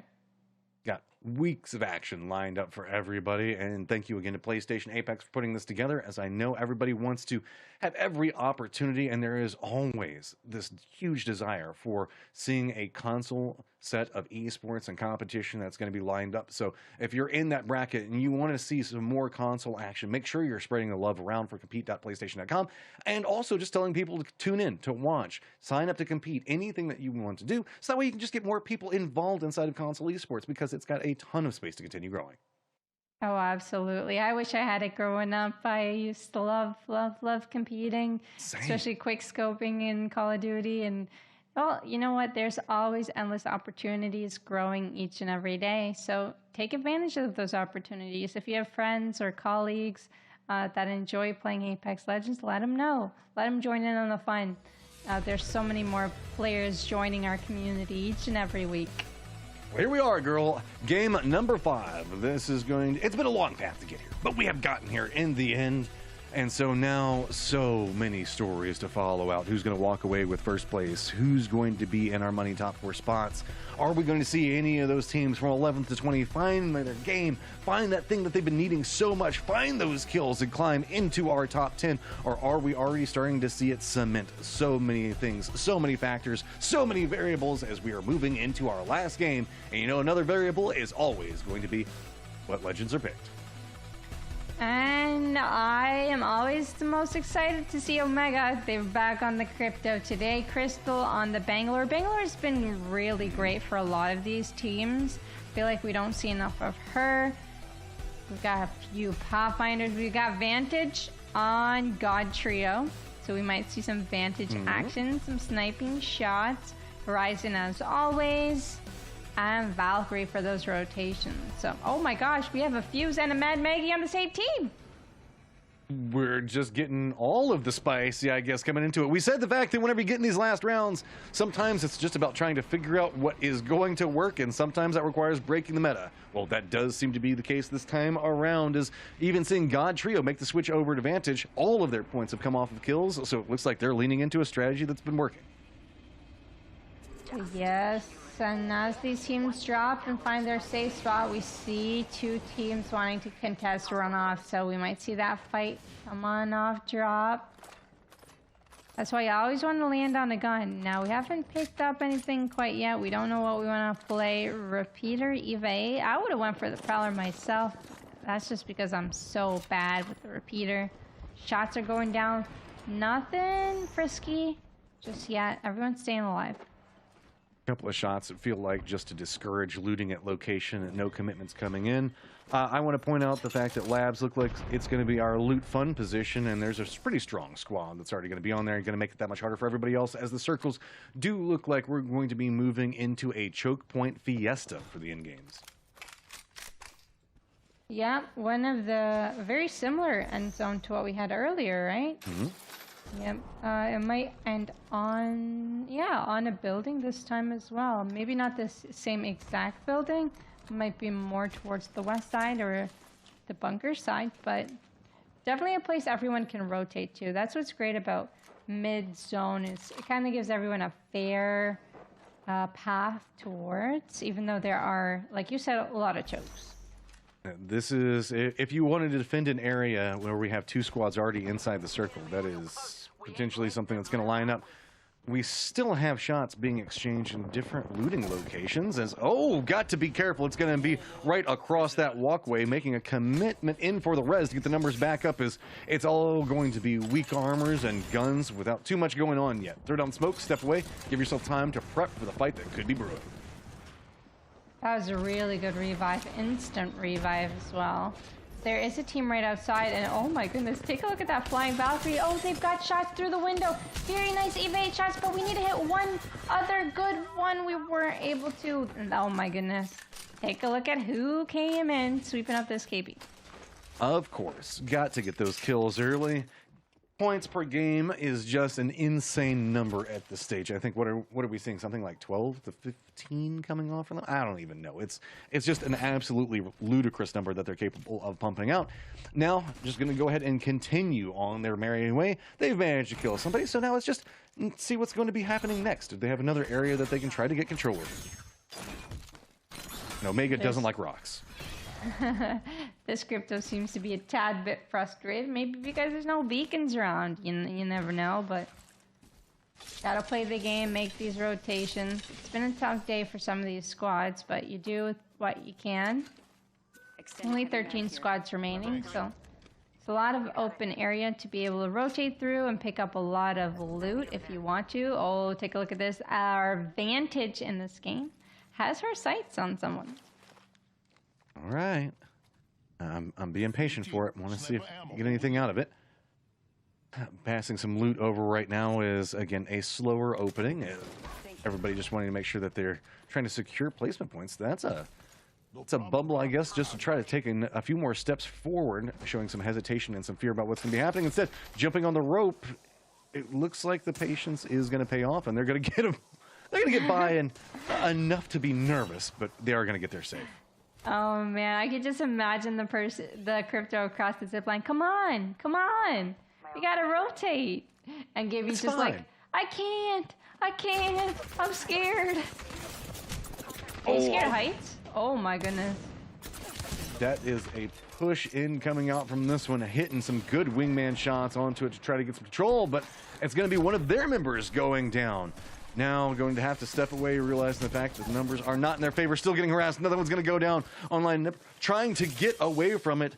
Nippers looks like he's going to be able to make it into this area, but like, this is just a waiting game now, right? God Trio going to be coming in back behind this one. Do they have the angles to get the control? They're trying to third party. It looks like they says, okay, this is enough damage. Try to step away. Omega is eliminated, and now they're taking all of those bullets that were set up for Omega just a little while ago. Yeah, they had double white armor there in the low ground. They do not want to fight against Koopy coming in. Oh no, they're coming into third party. Corletta's in the back. They've got their eyes on him. Moving here. Manda's below and Smama's below, so they actually took the high ground from them. They're gonna go up to loot instead. Take one down and pass it around as everybody is now moving into the ravine and chasing each other. Viper Squad, you can see, has lost one. They're outside the zone. We're going to be figuring out how they're going to make their pathing. I believe King Stefan was around in this area, so I have to see how they're opting for their path. Where are they going to go? Well, they got the banner, so they're going to be able to get the full recovery and the revive. And still only round one closing, so they have time. They're just going to make sure they have enough flash meds to survive through the storm. And they don't necessarily have any crafting nearby, I don't think. Not that I see. So it will be a long way into the storm. I love this coming out from Koopy. They got their position points earlier. They started making their climb on the leaderboard. They realized this is the last game. So now starting to be much more aggressive. And you can see jumping into a lot of third parties. They have vision on what's going to be going on. And they're harassing a team that's been fighting for the top of the leaderboard right now. The problem with it is the fact that when you take a fight with a team, that squad, that's going to be that strong. You're going to have one of their members go down. And now it's just going to be trying to escape the sight lines. Oh no, you're just saying how you love the aggression from them and one of them goes down instantly.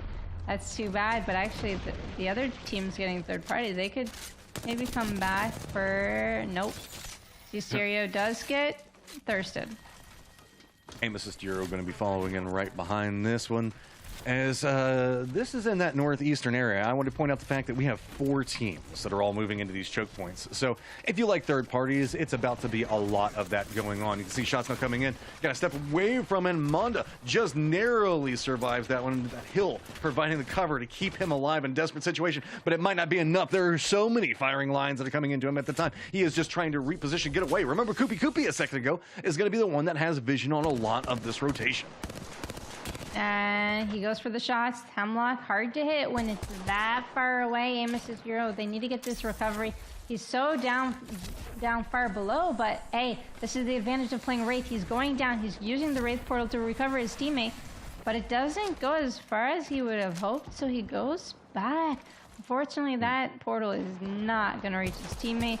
He's scared because there's so many people nearby. I guess he spotted one over there on the right, so he wasn't going to go down further and get caught midair, because once that portal runs out of the percentages, that portal could end up mid-air falling down, and you cannot get right back in it on right.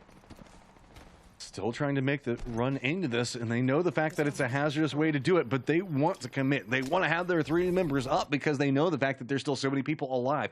And this is our firefighting squad. They love to take these fights. They do get the res, and they do manage to reposition away from it. So now, feeling much more comfortable and trying to traverse this hillside, they've got to be careful. This is not inside the zone. So while there is a lot of teams over in this area, the vector of approach they have got to be cautious about, because they can just get continually stalled if they're not.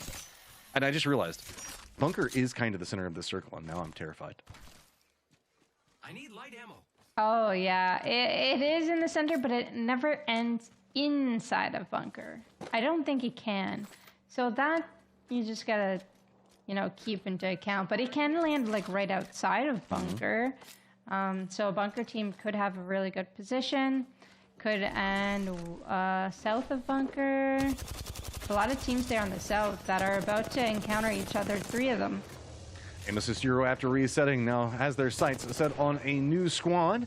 They're going to be taking shots, and I believe it's going to be Forsey and Dominus, who are just running 2. I think that they lost one of their members earlier.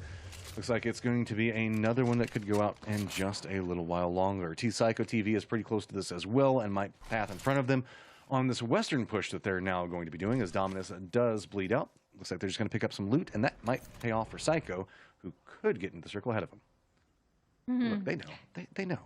They know. They know exactly where you and your squad like to drop in the beginning of every single game. Then run on in, punch each other out. See, the spectators know who I play with, too. So you know the fact that I already know that they're making jokes about it, and they know exactly who likes to drop there. It's like Amethyst Euro is going to spot out a squad again and get those shots in onto this. Remember, we saw Psycho just a moment ago. Looks like he's going to get taken out and going to go down. Forsey is still alive, but hey, guess what? There are now 4 teams that have repositioned away from the firefighting team that we see right now in Amethyst Euro, and they've moved to the north. And that's going to be a different angle on what we see Amethyst move for. That firefight is going to be its own weird thing that's brewing in itself. Well, actually, they might just be taking a weirder path into it, as it's going to be Brotherhood with 2 members still up, trying to hold the line. Oh, very nice here. Ult very much needed as well.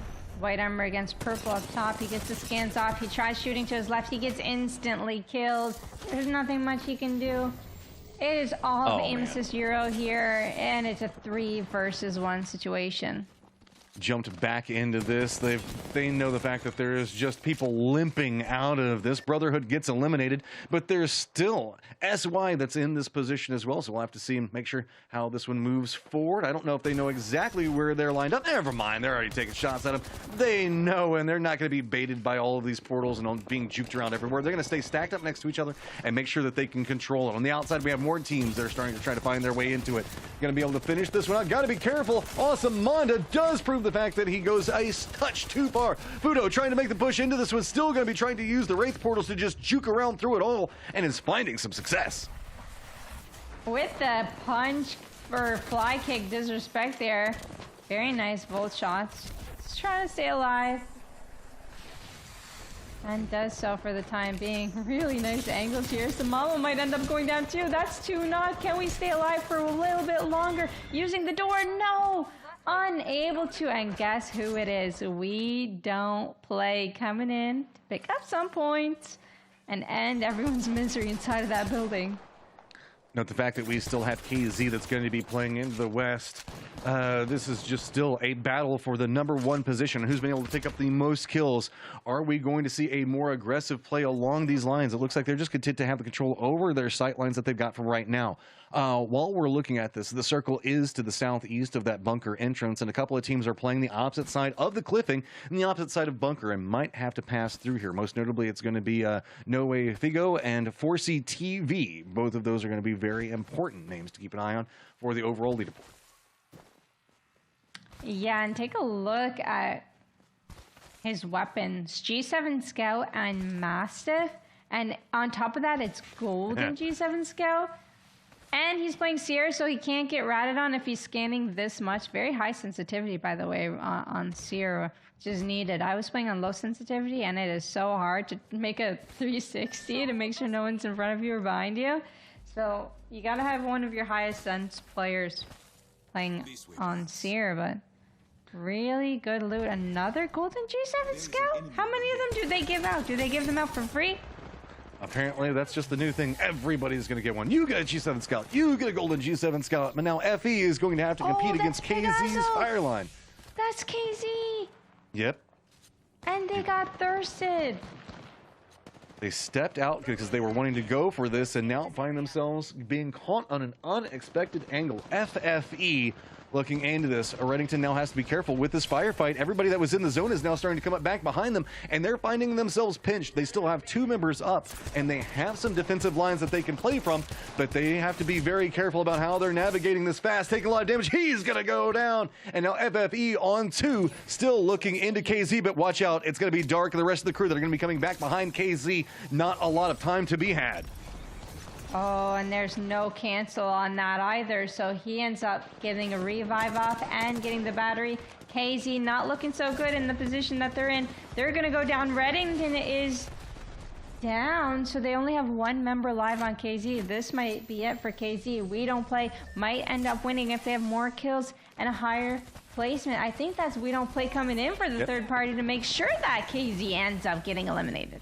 I love this from We Don't Play. Here where the shots are going on, realize the fact and where they could be at, getting some very needed shots and damage into KZ could open it up and allow them to take this game. Now they have got to be careful though, as everybody is again leaving the circle back behind them and could be trying to gatekeep them out. Most notably it's going to be King Stefan that's going to be in 5.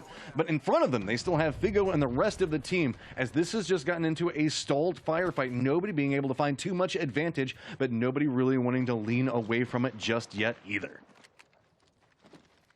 Well, luckily for them, there aren't very many full squads left remaining, and I think they know that. I think they know that if they win that next 3v3 fight, that they can easily clean the rest of the lobby.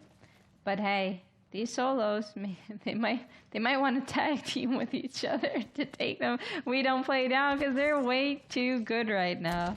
I mean, Carlotus and Stefan both have angles into this, depending on how they play with it. So Carlotus showing no fear, now taking the shots in. We Don't Play trying to make a counter move around it, but that could put him very close. King Stefan hasn't taken any shots yet, hoping the fact that maybe somebody gets knocked here. I have to see if anything does happen with it. Carlotus realizing the fact that it is too assaulted. So now Carlotus trying to move away and trying to move it in the zone the exact same time as everybody else. King Stefan just flies over everybody. Look like he's going to be landing off over where no Figo and the rest of their squad has moved in. Also note that 4C is still alive in the north, as it is big rotations coming back into the zone. Oh my goodness, so many solos. What is that? Is that 2 full teams and a duo? I think the fact that it's 2 duos, like, oh, let's do the math. Yeah, three full teams and a solo. Yeah. Wait. So two full 3-man teams. There we go. Viper Squadron forcing the last one up. And a solo. It's got to be careful. It's going to be Carlotus that's going to be taking some shots, but he's going to go down. Aim assist Euro is out. Forcey's now trying to make a move into this path, just trying to use the ravine to his advantage. He is going to get himself found out there. And while this is going to be gone, We Don't Play is trying to get control over the circle. Weirdest and Remember Me tried to move down inside of it, but they're going to have to take the jump lights back away from it. Forcey doing a good job on being a massive distraction over here, just trying to get away, taking damage, and does. Oh no! The last second gets tapped and is going to go down. Viper Squadron is eliminated, and We Don't Play have the circle. We Don't Play might end up being the only team to get 3 wins today. It's possible, but FFE might stop them. So we're about to find out there. Fast NF is getting pushed here. Valkyrie taking angles onto this building. Is he going to be able to get some shots on Fast NF? He's still full health for now. On that door, just staying alive. For the peek out, and slow and steady wins the race right now, as all they have to do is continue to stall. 2 different squads that are going to need to move in here, and very limited cover options to work around, so maybe can herd them into directions to force them to fight amongst each other. But good job on the opposite team is just doing a good job of avoiding those sight lines. It looks like We Don't Play is now making a commit into that west. They've got enemies that are too close to them, now all of a sudden finding themselves very surrounded. This is all moving outside of the building, and so with this, We Don't Play is trying to move back. FFE still continuing their push. They have managed to make it in the zone, and on the opposite side, Where This has managed to get across the ravine and is now back behind. And it's going to be We Don't Play that has building control, but has 2 different teams sandwiching up. Yeah, our duo is on the back end of their building, and they could technically play right underneath. Could be safe underneath. Hard to say, though. As they close in. Oh, no, 126. Very good shots by Namka. Very good R301 spray again. He's going to push off of that. That's just way too much damage not to push off of that. He doesn't quite see anyone, so he's going to go up back to safety, back to his team. And he's almost out of jet fuel, so he can't go back down quite yet. He's going to have to recover that fuel before he jumps and doesn't have a way back up. Now just slowing back down with just the 3. You can see it's just a matter of prodding this building to see if you can find any vulnerabilities, and none are being revealed. Just unloading on this angle. Namco's now going to get control over the top and look down. Fish in a barrel spotted out, trying to get away from it, but now this might put them into no way if it goes sight lines as well. FFE still playing into that north and that western area as well.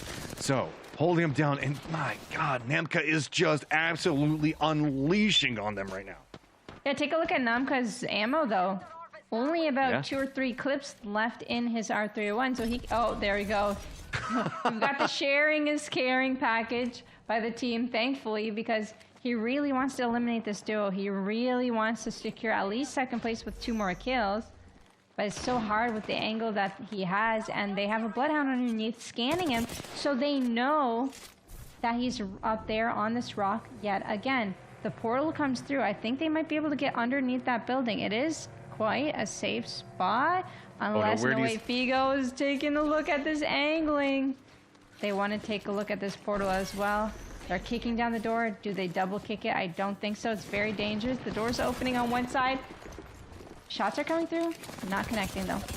We Don't Play now finds themselves on the outside of this one. FFE having to contend with the duo, and that's just going to benefit them in such a big way. Unknown Legend still having 1 member up, trying to cling to life. They've seen if maybe they can commit into the rest with the distraction that's going to be going around the outside of it. Still, 3 squads going to be up, and We Don't Play makes the jump across because they realize this is going to be the sight line to play from. Now, playing very aggressive. They have the advantages, and they know it. They're just asserting dominance in. Jump up right as the door is going to pop open. Namka still just on the harass. No fear, the aim true yet again, and it's going to be a kill lead switch over as well as picking up the round victory.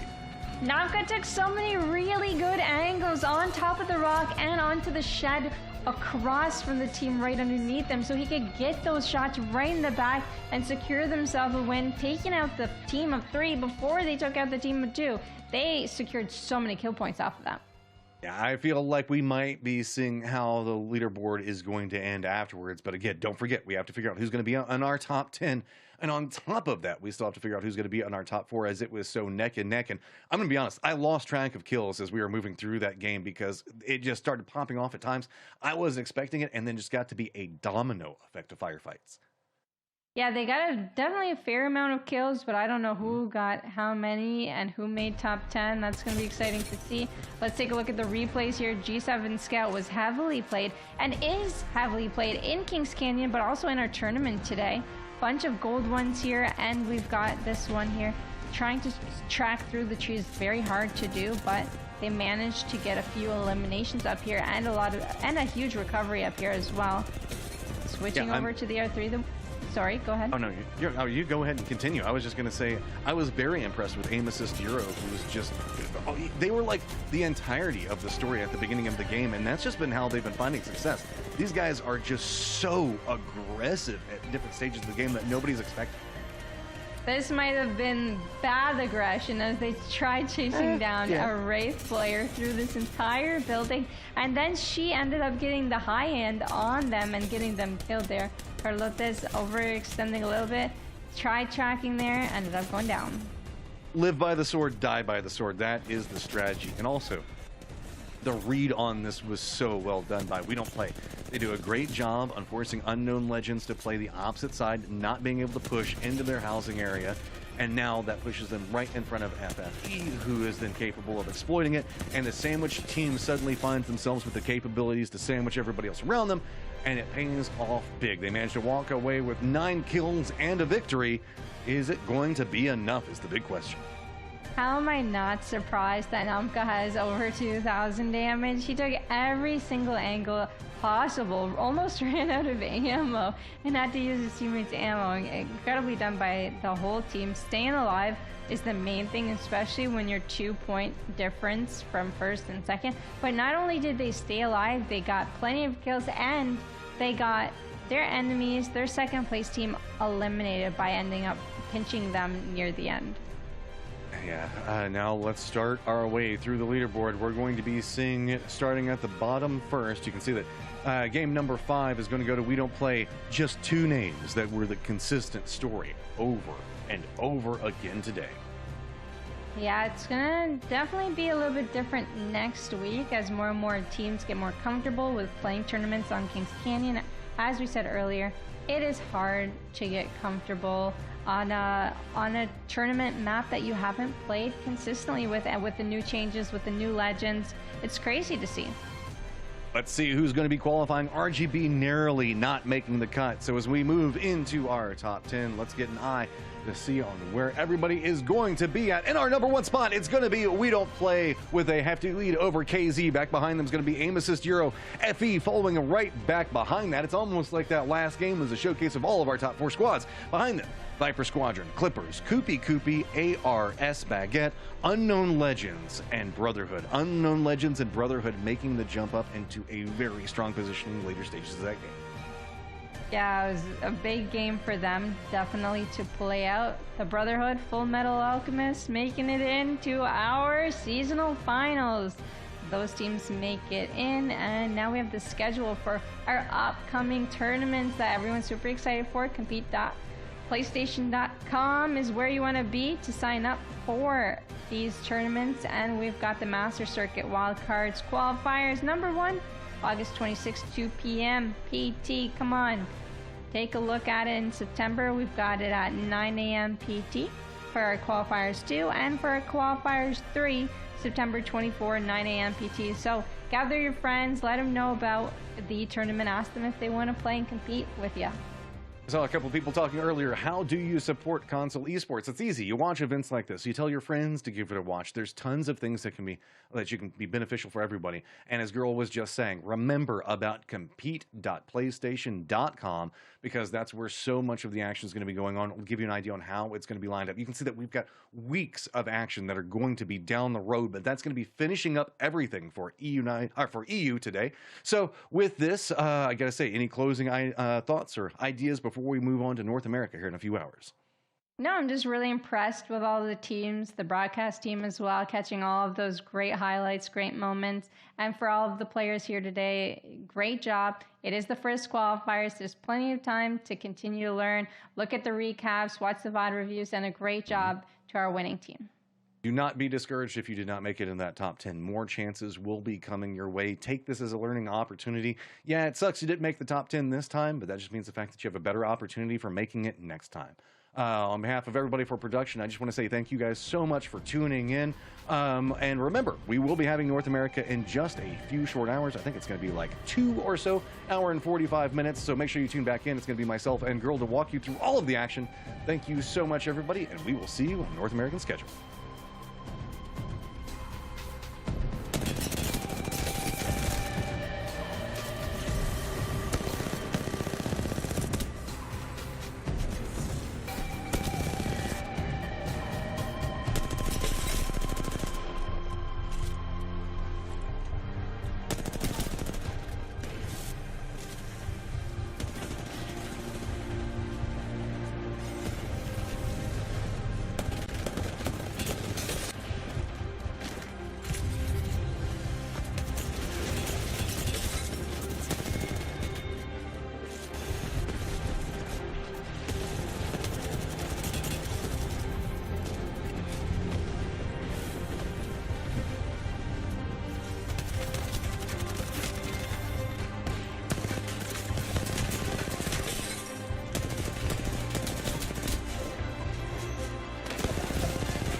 PlayStation